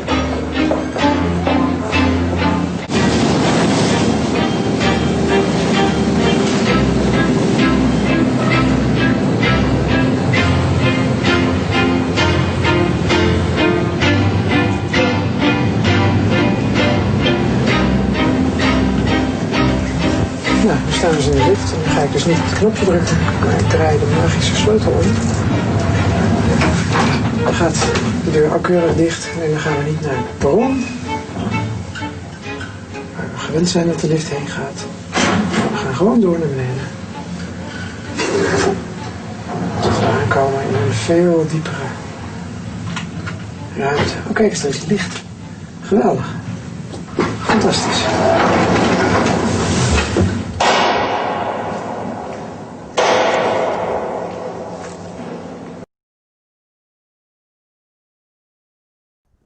And then you have hacker in your super secure nuclear facility. What's wrong with this picture? Well, it's a bit out of focus. This is not the key. It's not. You didn't know that. They just took a prop that was there. This is a prop because it's not an actual key. Well, it is a key, but not the key. This is a cabinet key. The key that goes into that elevator is a completely different key than this. But by showing a wrong key, they took nothing away from the story. The attention arc is still there. It's still ooh. So the journalist doesn't mind. The public doesn't mind because they don't even know. And your security is not compromised. So not showing the key, even if you really want to show the key because that is a tension enabler or whatever that term is, you can still bring the story by showing a key as long as not the key. Okay, not showing keys, not showing keys. This is a keyport. This is a tiny little gadget that you can buy that you can slit your keys into. So basically, it's a pouch that your keys move into, so they're not seen. And this one is branded DEFCON, which is fun because it's a fail product, and I like it when fail products are labeled DEFCON. What they do, you can buy the box, and then you can buy inserts, and there are all sorts of stuff, USB thingies, but it's primarily meant for keys. So, and you can buy those keys with those weird shapes on the back so they fit in there. But of course, they need to figure out what kind of keys you have. So they sell you a blank key that happens to fit in their keyboard. And then you take that blank key to your normal key duplication service, and they cut your normal key on that blank. But of course, for that, they need to figure out what brand of keys you have. And for that, they say you need to take pictures of your keys and send it to them. So you're talking about DEF CON, which is the biggest IT security conference in the world. So the most paranoid people are there. And for that crowd, you're selling a security product. And for that uber paranoid crowd, for them, you asked, send us pictures of your keys. No. And well, granted, if you look at the fine print, they say for added protection, you should put a piece of paper on the bidding of your key. That's the actual code. But that shouldn't be fine print. That shouldn't be added protection. You're selling a security thing. It should be secure by default. Come on. Let's not do this, people. Let's not. Okay, so as an IT crowd, we figured out that this is a bad idea. Your password to the console should not be posted on a post-it note on that same console, right? So if that's the case, why do we keep on doing this? This website is called pleasebreak.in, and what it basically does, it's a Twitter scraper. So it looks at Twitter all the time, and if somebody posted something like, I have a new house or a new building, and posted a picture with a key, it grabs that tweet and puts it on this website. There's not much information leakage here from a personal perspective, but it being internet, you can click through, and then you end up on Twitter, of course. And then you see this new house and the keys to it. And I don't know how big the city of Furlong is, but I'm pretty sure somebody can write a Google Street View plugin to figure out where this house is. And because we know his name and his Twitter account, we also know where he works probably and what his working times are, so we kind of know when this house is empty.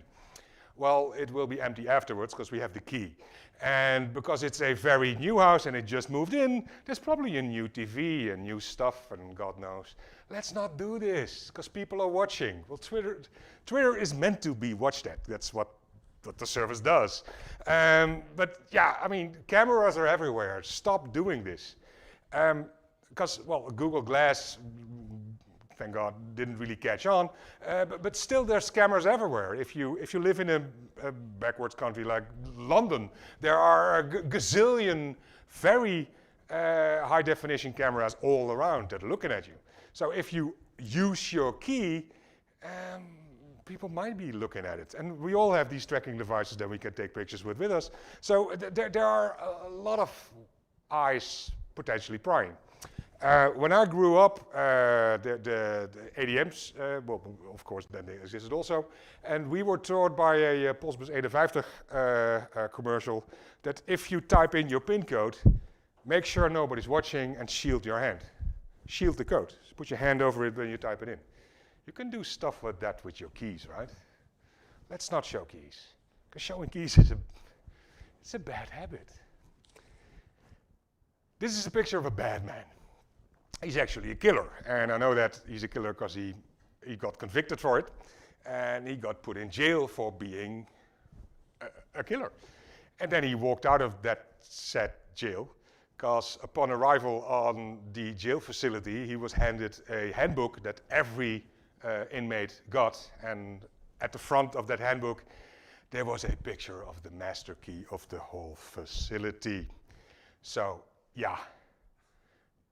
no.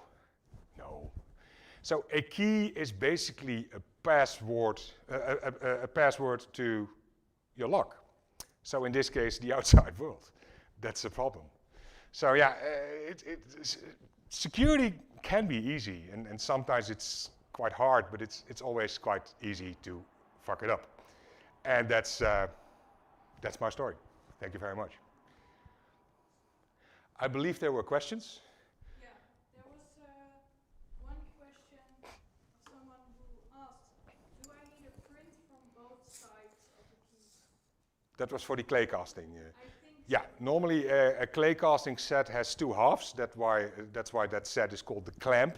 So you have two halves that have clay in it and you clamp them together. So yeah, in that case you have both sides. And otherwise your mold where you put the metal in only would have one side, and that would get messy quite fast. So yeah, you need both sides. And for people who know me and see me in a suit all of a sudden, and that's not my usual attire. I was told quite explicitly that I was not allowed to wear a suit, so of course I show up in a suit. So that's basically it. Are there more questions? Yeah, there was something about in what country is baby powder not readily available, so why do you need to take it through customs? Yeah, good question. That would be logical. So yeah, no. Okay, thank you. Okay, apparently you have a small break. How long? 15 minutes. 5 minutes, 15. See you back in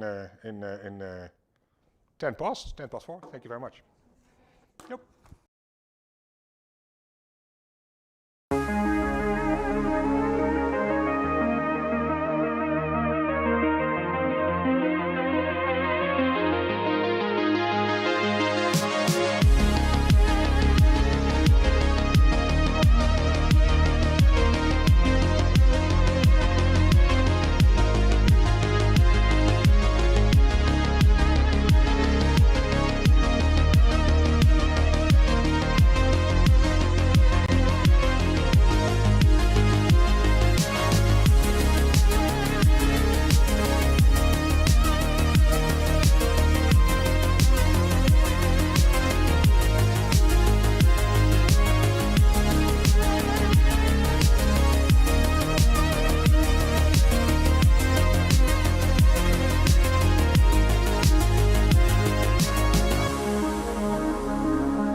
Okay, is it workable? It's workable. Oh, technicians, it's always bad. Zeros and ones.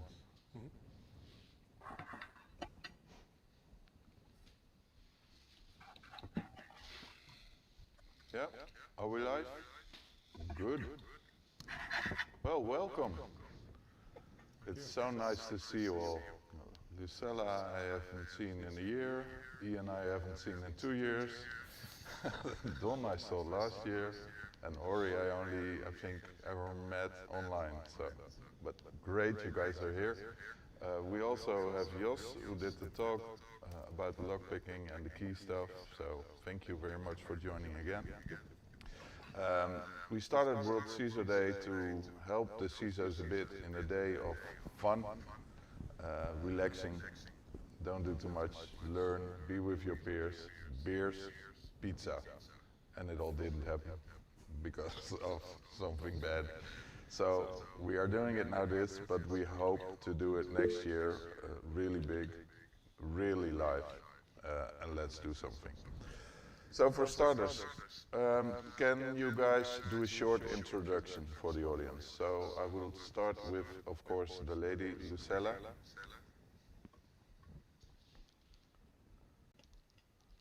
Hi. So my name is Lucella Tempino. I'm a CISO at the Stedin Group for quite some years now. Stedin is a Dutch utility company, and to sum up a career of almost 25 years, I once started off as an analytical chemist. I got fascinated by IT and security, and since I can't help myself from meddling in subjects that really intrigue me, well, here I am as a CISO. Nice. That's me in a nutshell. Really cool, thank you. Ian. Oh, we're muted again. Who next? Can you hear me again? Yep. Cool. Can Ian go Barely. next? Yeah, sure, I can go next. So my name is Ian Amit. I am the Chief Security Officer for Simpress. I consider myself a hacker first and probably a Chief Security Officer second. Most of my career I've spent actually on the offensive side, doing a lot of consulting, red team testing, advising, and these days, after a few years of transition towards the defender side, working at Simpress, managing security of all aspects, both physical as well as information, privacy, legal. On top of that, I'm a board member, advisor to a few startups, and angel investor. And that's about it. Cool. Awesome list, man. Thanks. All right. Don. We can barely hear you. Okay, I will ask. But can you go? Yeah, sure. Yeah, my name is Don Eindhoven, and I've been in IT for like 22 years now. I used to be an architect before I got into security. Been doing CISO. You called me a serial CISO, which I wasn't sure if that's a compliment or an insult or just a matter of fact. I kind of liked it though, so I'm gonna steal that. But yeah, it's basically what I do. So I go to companies on an interim basis and fill that chief information security officer role that we're all here to celebrate today. So yeah, that's me in a nutshell. I think public speaking, I write sometimes, run the cyber warfare community that we have an event for tomorrow evening. So busy boy. Awesome. Thank you. Ori. Yeah, so Ori Fragman. I'm currently the European CISO for Ahold Delhaize, also located in the Netherlands. Maybe similar to Ian, my background as well comes from the offensive security. I spent a few years in consultancy, and before I joined Ahold Delhaize, I was running a cybersecurity consultancy firm. And my background comes from software development, IT, and later on I decided to take those and equip myself towards the offensive side as well, which I always find fascinating, but I don't do as often as I wish I would. As well, sitting on a couple of advisory boards, and generally like working with startups, just mentoring and see what's ahead of the curve. Awesome. And then we have Jos here. I'm not sure if you guys can see him. The audience can. So Jos, maybe a very quick introduction for the people who missed your talk. Okay, well, I'm Jos Weijers. During the daytime, I have a security thing at a vital critical infrastructure in the Netherlands, and when I'm not working, I'm tinkering with locks. Yeah, okay, cool.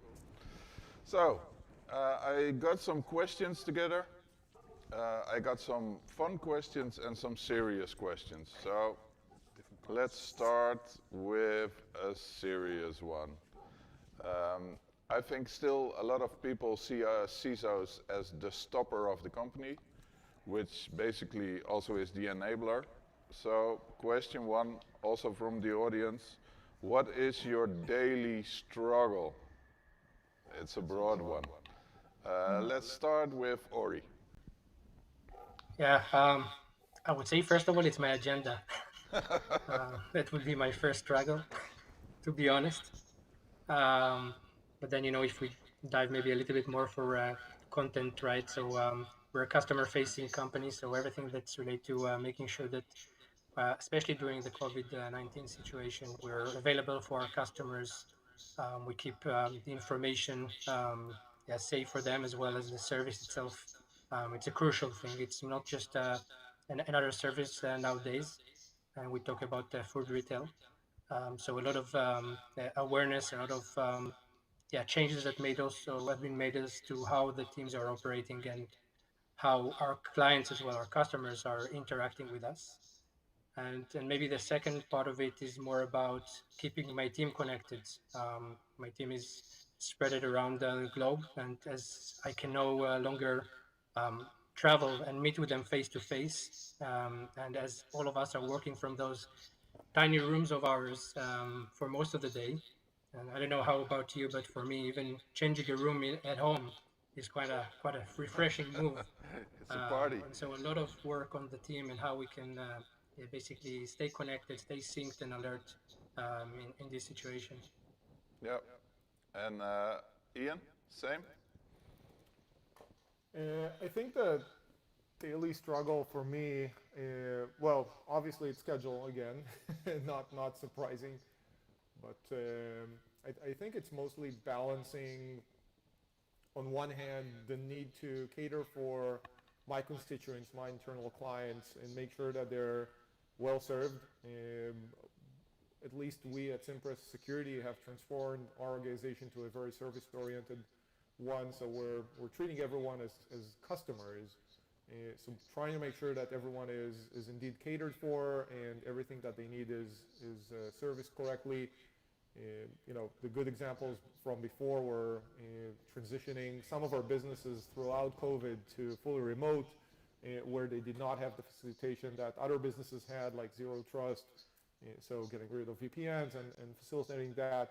So that's one side of the balance. The other side is obviously the more proactive side. So once the customers are happy, we are always trying to make sure that we're kind of seeing around the curve and expecting what's next. So that side of the equation always needs to be filled in, so we're not getting caught by surprise, which basically means trying to do the impossible, which is shed light on the unknowns, the unknown unknowns. What is it that we have that we might be exposed to that is not known by us right now? What is it that we cannot see, that we cannot monitor, and we do own? So uncovering assets, making sure that we are aware of what's going on in the businesses, what's going on in the industry, attack surfaces, threat actors. And I think that's kind of a typical balancing act for most CISOs these days. In one hand, dealing with what they know of, and on the other hand is trying to make sure that they're ahead of the curve. Yeah, I see Lucella nodding. Same for you? Yeah, same for me. It's very recognizable.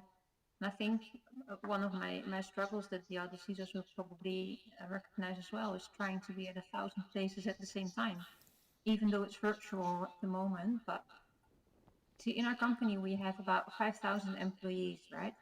And they are all rushing to innovate, to develop, to use IT, to purchase, to signing contracts, and everything that they do have an impact on the security posture of your company. Now, my team consists of 15 superheroes, but superheroes can only do so much, right? So what I'm trying to do, what my struggle is trying to incorporate security thinking and security acting into everything we do, into every business activity, and try to make dealing with security just as logical as it is for yourself to grab yourself some coffee or tea. And that I think that's the struggle that we are all facing, and I think it's the mission that we have to accomplish. Yeah, I guess. Jos, you have struggles? Tons of it. Tons of struggles. Well, I couldn't, I don't have audio feedback, so I can't hear the answers of the rest of the panel. So in the off chance that I don't do double work, in a CISO function you have to say no every now and then. Yep. That is true, and that's also the typical thing that people think about. And you keep on hitting the brakes in the business perspective. And what I normally say is, yes, we do hit the brakes every now and then. But if you know your car has very, very, very good brakes and you know how to brake hard, you dare to drive harder. So if you really want to move your business along, you actually want brakes, and you want to test them every now and then. So basically say, make sure you have good brakes and then drive faster. Yes. So then you can take the actual corners in a way that you actually want to take the corners. Yep. Cool. Thanks. All right, Don, I'm gonna start with you for the new question. Be ready. Do you see any change in your job in the past years? And then maybe even pre-corona, corona. Well, I mean, of course, Corona turned everything on its head. I think many companies are finally have been pushed into finally accepting that working from home actually does work, and that it doesn't automatically mean that people will stop doing what they have to do.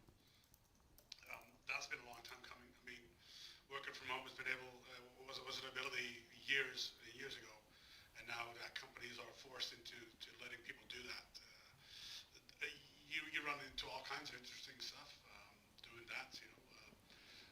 Securing the internet connections of the users at home, having your remote security controls working and functioning and being updated, and getting people to do what they should is, in my opinion, so far has been significantly easier than it was, because you used to have this dichotomy of the things you don't do at home because it's not secure, you also shouldn't do at work, and now those two have merged, kind of.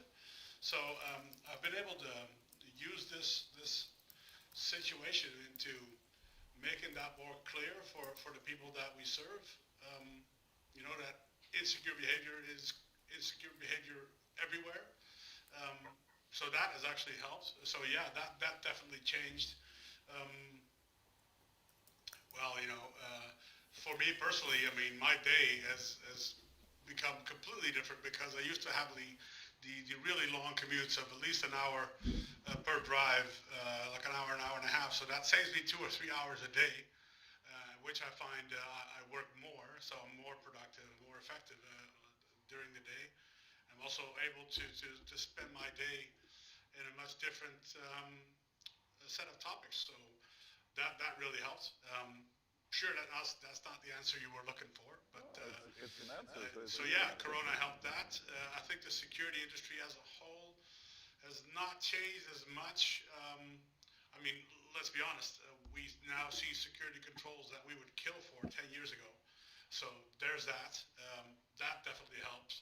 And I think the interesting thing that we're seeing here is that security is slowly moving away from being a multi-mastery field to a more um, automated and less expertise demanding field, in the same way that IT as a whole has done that over the last 10, 20 years. So that's good, I think. It requires less skill of the people involved, but that's good because being secure becomes easier. And yeah, I think we should feel our blessings there. Yeah, I see everybody nodding. Is it the same also in the rest of the company? I mean, are budgets cut or are budgets going up in this period? Ian shakes no. Go on, Ian. You want me to answer that? Yeah.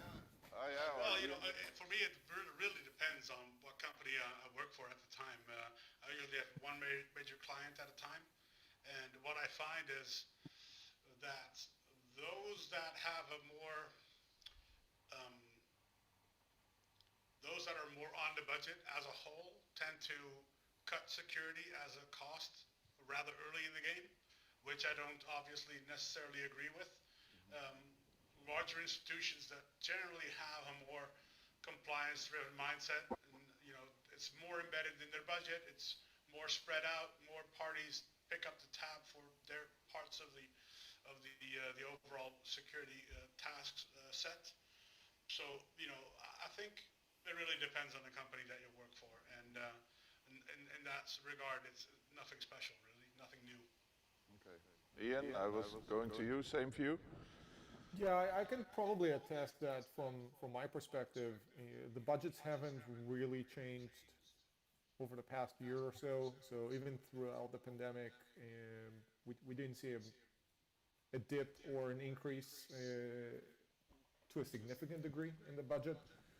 I do have to prefix that with the fact that I try to keep a fairly balanced budget that is aligned with the business itself. So we have a lot of different metrics for how the business is growing, and we're attaching our budget to overall innovation, expansion, sales, competition. So we're fairly balanced. We did not have an issue with transitioning or supporting the transition of our different businesses throughout the pandemic, so budget wasn't really an issue. The only interesting thing about the budget that I can probably comment on is that when it gets to other executive management like the board or CEO and CFO and stuff like that, they like to see, they kind of harp on some of the successes that we've seen, and they've actually kind of championed increase in budget to get more testing, to get more closed loop feedback, because again, I think those activities really align with what the business is doing, and as long as they can see how security is supporting the business to a degree, they want more of that, even if it costs a little more premium. So with that, I've kind of seen kind of a very positive feedback to the work that we've been doing through proper communication and executive support and reporting to the board. In that, again, inadvertently, we didn't even ask for it, increased our budget slightly because they wanted some more of those kind of checkpoints to see, another red team, another pen test, another review, just to make sure that whatever we're doing in terms of innovation and trying to be aggressive in the market is indeed being supported with this safety net of security. And even when we're challenging the businesses from an adversarial standpoint, we can still show that yes, we're catching this, we're remediating that, we're responding correctly. Nice. Ori, same? Yeah, I would agree with that. I think that if I look at it in the last couple of years, at least the trend that I saw, and it's not in particular just where I am now, because before I was working also with different industries. I think there is a more recognition, right, of the impact and importance of security. So I think in a way what shifted, at least from my perspective, and of course, I'll put an asterisk next to it because it really depends on the different people that are driving it in the different companies and the different sectors. But in general, there there is more understanding that the CISO role is more of a business role as well, and not only an IT or technical role. And so I think that's the trend that I see, the shift more.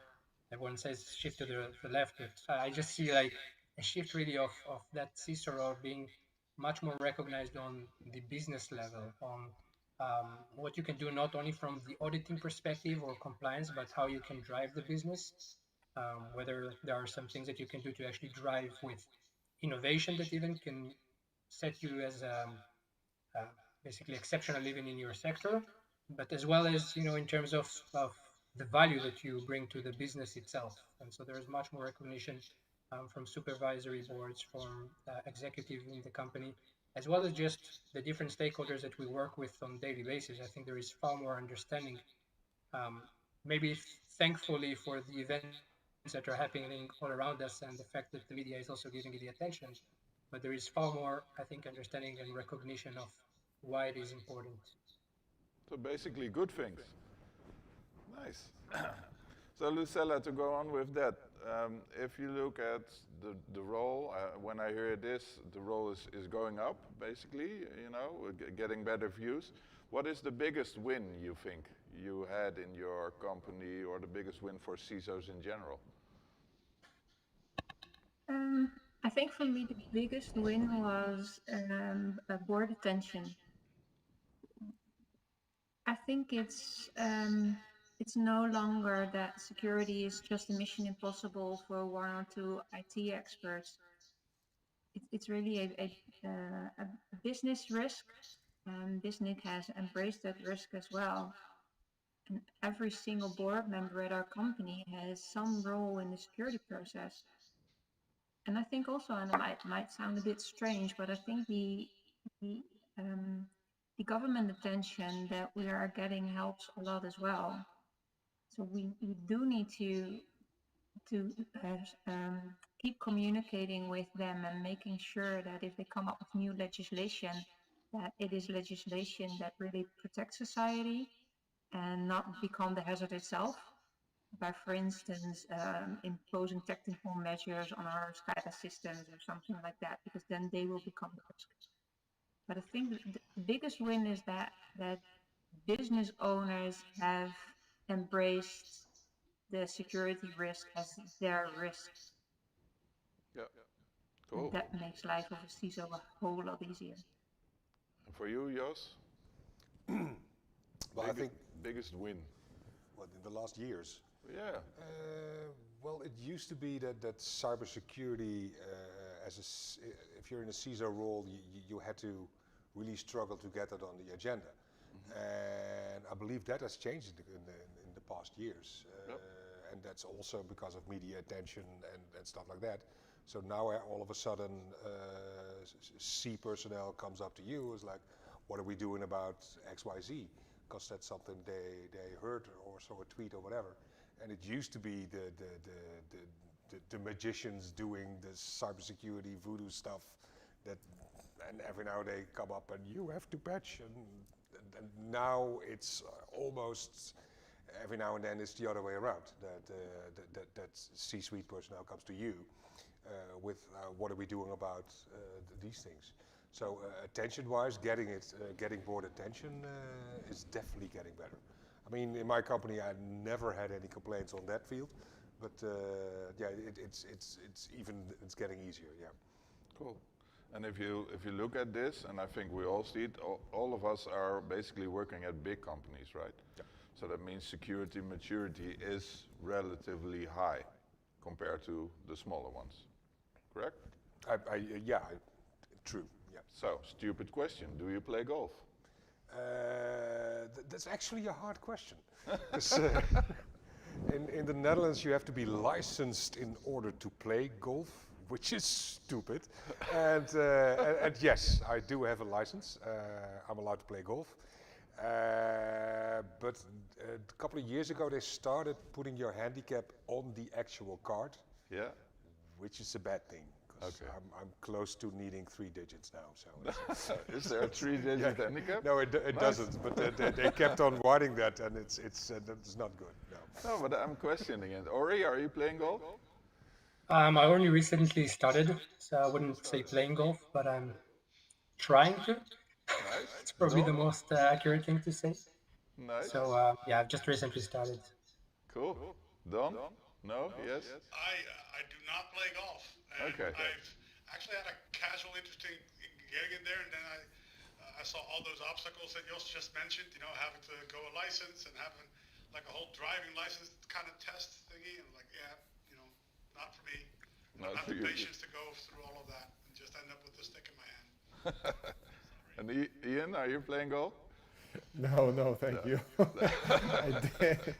I did try it out for a period back in 2000 and I don't know, 2, 3, something like that, when I lived in the US, and there's a couple of golf courses next to my house, but never caught up. Oh, because I was thinking, you know, it's like relaxing for CISO to play golf, and it's also about security and maturity.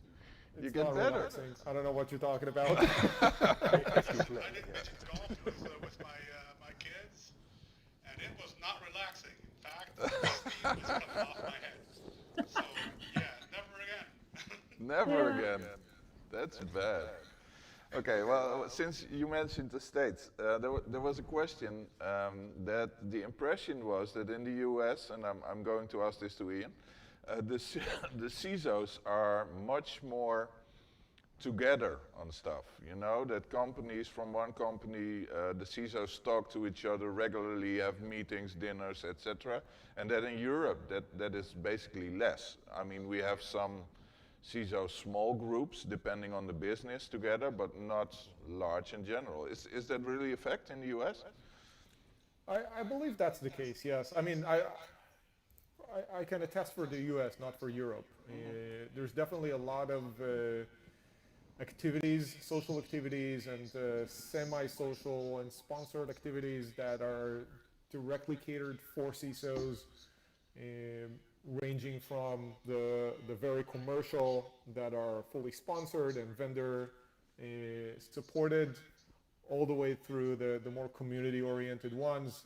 And again, full disclosure, I'm also running one of those, it's called the Ciso track, that we have been running in the past couple of years alongside major conferences to cater for CISOs to be able to sit down together and hash things out in a professional, non-biased, non-commercial manner. But there's definitely, first of all, there is many more of those, and as much as there's a lot of those, there's still a thirst and there's still a need for more, I think. So that's as far as the US. I can't really attest to what's going on in well, Europe. we can ask Lucella. Lucella, how is it in Europe from your point of view? I think within industry sectors, we do have CISO networks. The CISO network of the energy sector, for instance, is very strong. We all know each other. I think there are a lot of companies who are trying to target CISOs to come to their event and share knowledge. But surprisingly, I don't meet a lot of CISOs there. You meet all sorts of people, which is great as well. But for some reason, they don't seem to convince the CISOs to go there. So, yeah. I think we could and should do better there. Yeah, we should definitely try to build something, because what do you meet? Probably salespeople over there, right? Yeah. I wanted to say that, yes. Yeah, and if you don't meet them there, you will definitely hear from them the months following the events. Yeah. But I don't have a lot of problems with that, because they are trying to earn their money just as we are. So I'm not bothered too much with that. But I think it results in the kind of topics that they are sharing. I think if you are new to the field, then those commercial events can have great value to start learning and start scanning what the work is all about. But if you really want to learn from CISOs and discuss each other's struggles or learn from each other what did work, what didn't work, then those events are less useful. Yeah. So we touch sales. I love this. What's your thought on sales, Jos? salespeople? Because I know you have a story, right? Yeah, let's not go there. No? That's a long story. How much time do we have? I don't know how much time we have. One. Yeah, at some point.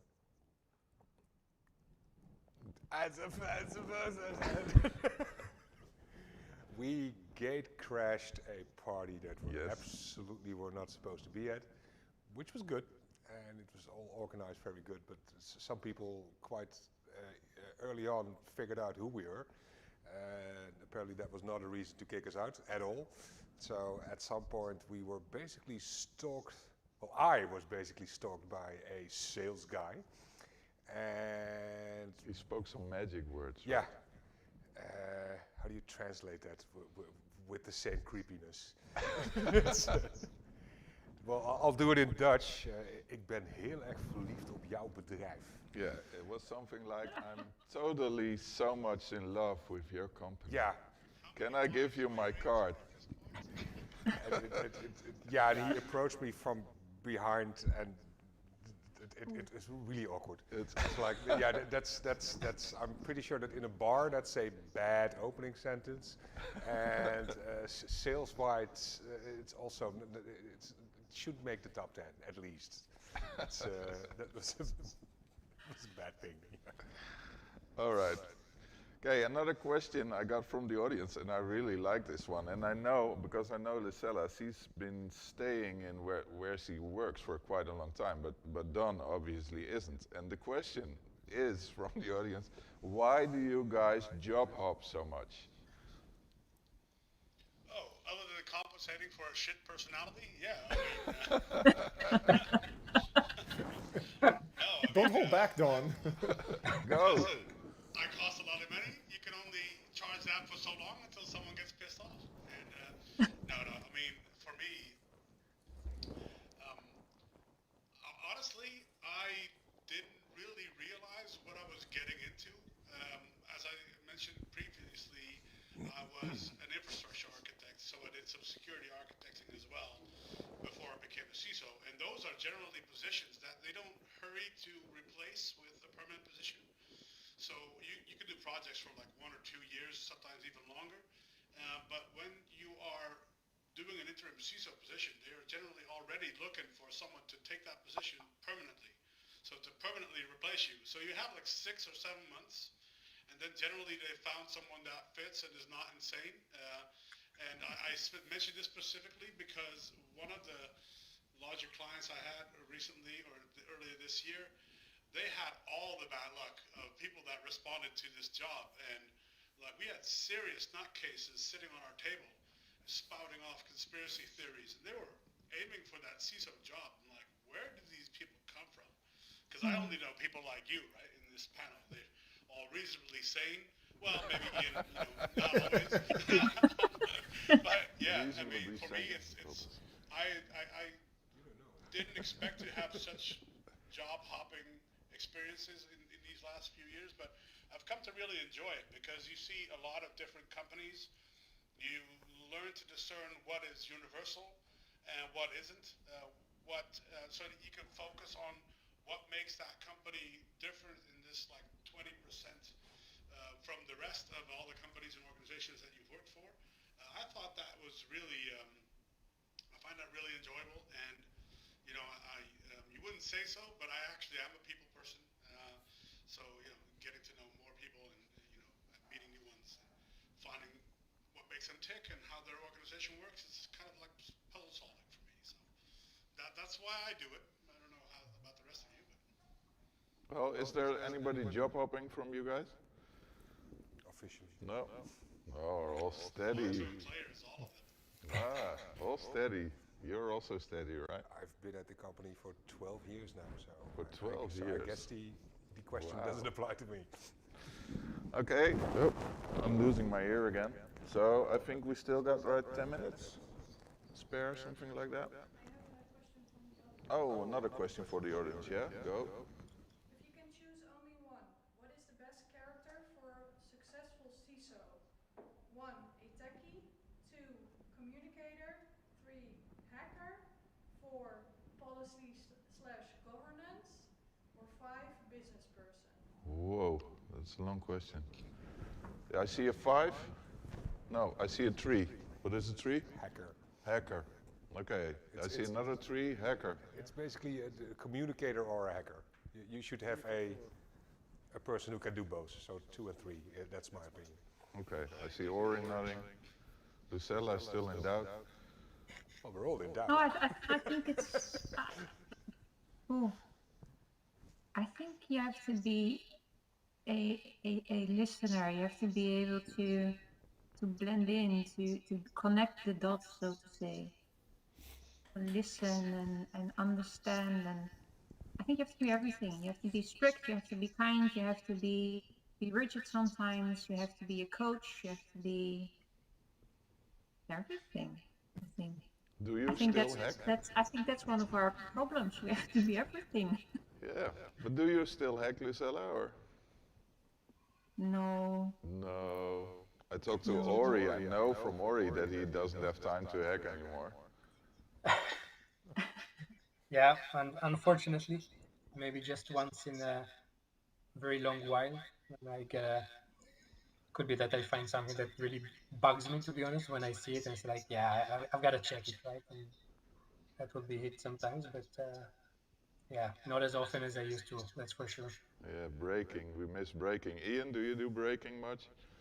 Not as often as I used to. No, I still get excited by the occasional lock or application that needs to be taught security a little bit. But for me, if we go back to the question, a hacker is basically encompassing everything here.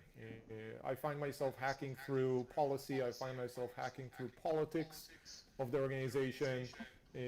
Going back to that listening and being able to be, hard sometimes and soft and work with people. That's all hacking in my book. And it also translates to technical. How do you bypass this? How do you hack your budget? So that's a cop-out answer from my end. No, Well, in that definition, I hack 24/7. Yep. So, thank you for that. You I'm hack going to all use the it. time. Thanks. Nice. All right. So let's do one final question. And I will start with Jos, so you have his answer, and then from there we can take it. Jos, can you help other CISOs out there with a brilliant tip?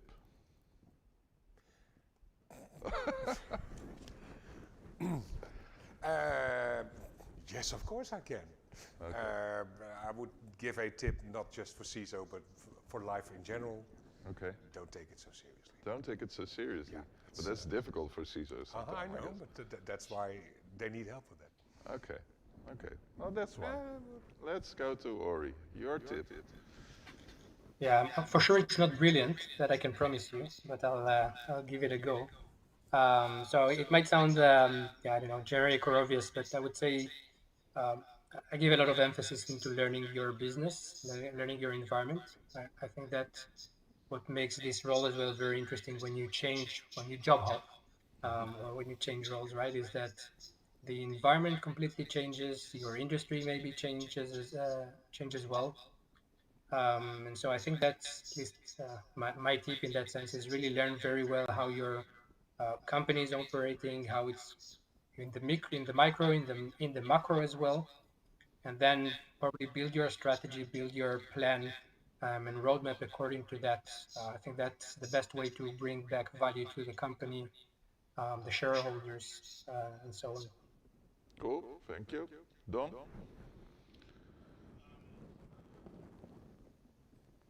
Well, I mean, from a profession perspective, I would say, I agree with Ori, that you need to, and Luisa mentioned this as well, learning to see how a company thinks and what drives their decision, how they prioritize and what's important to them.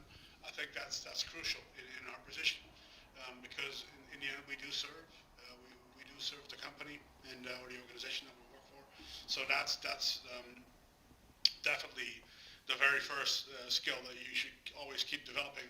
And for me personally, I've been just reading and reading and reading more, just keep developing yourself and be broad, right now I'm in Greek philosophers up to my ears in that, stuff I've never thought I'd ever touch, but I found it, very helpful. And so self-development in all areas, keeps your mind flexible, keep that learning mindset. That I think is the best thing you can do to yourself in any respect, in any job. Thank you. Lucilla. Yeah, I agree with what has been said. I think the key to success is being able to walk the walk and talk the talk. And I also agree with Jos, and we should give ourselves and our peers a break sometimes, because we are not all superheroes, we are not perfect. And within the definition of Ian, just try to be a better hacker today than you were yesterday. Yeah. Nice. Okay, finally, Ian, your great, brilliant tip for humanity. I've almost got nothing else to add. I mean, other than, chiming again on the learning part, keep finding stuff that's, that you've never dealt with before. Keep learning, never assume that, I call myself a practitioner, not a professional. It's always trying to get to that professional level. So keep finding areas that you haven't dealt with before. It could be finance, it could be Greek philosophy, it could be risk management, it could be lock picking. It could be golf. It could be golf, sure, if you're licensed to do that. And on top of that, don't be afraid to fail. I mean, and it goes back to Jos's comment of don't take yourself too seriously. Always, be brave enough to make that first step. Know that you're going to fail the first time. Know that you're going to fail the second time. Be able, be in the right mindset to learn, to iterate, to fail, to learn from those mistakes. Probably the best learnings I've had in my career were based on failures, not on successes. Cool. May I just add one other thing? Sure. Because I think that we hear a lot about how tough a CISO job can be or is, but to be honest, I think we have probably the greatest job in the world. So have fun and enjoy the ride. Well, that's certainly what we do, and I think that's certainly what you brought to everybody watching. I think this is the start of World CISO Day. We just tried it. We couldn't organize something big, but this is what we got. I think it was basically an awesome afternoon. I hope we inspired some people, and I want to thank you very, very much for all your efforts. And I hope to see you again next year when we try to get it bigger and bigger and get more companies involved. I mean, Ian CISO Track is involved. We got Schubert Philips involved. If we can spin this and maybe grow this to something big and really make an awesome day to say thanks to the CISOs, just one day a year, let's strive to go for that. Thank you very much, my lady and guys. Cheers. Thank you. Cheers.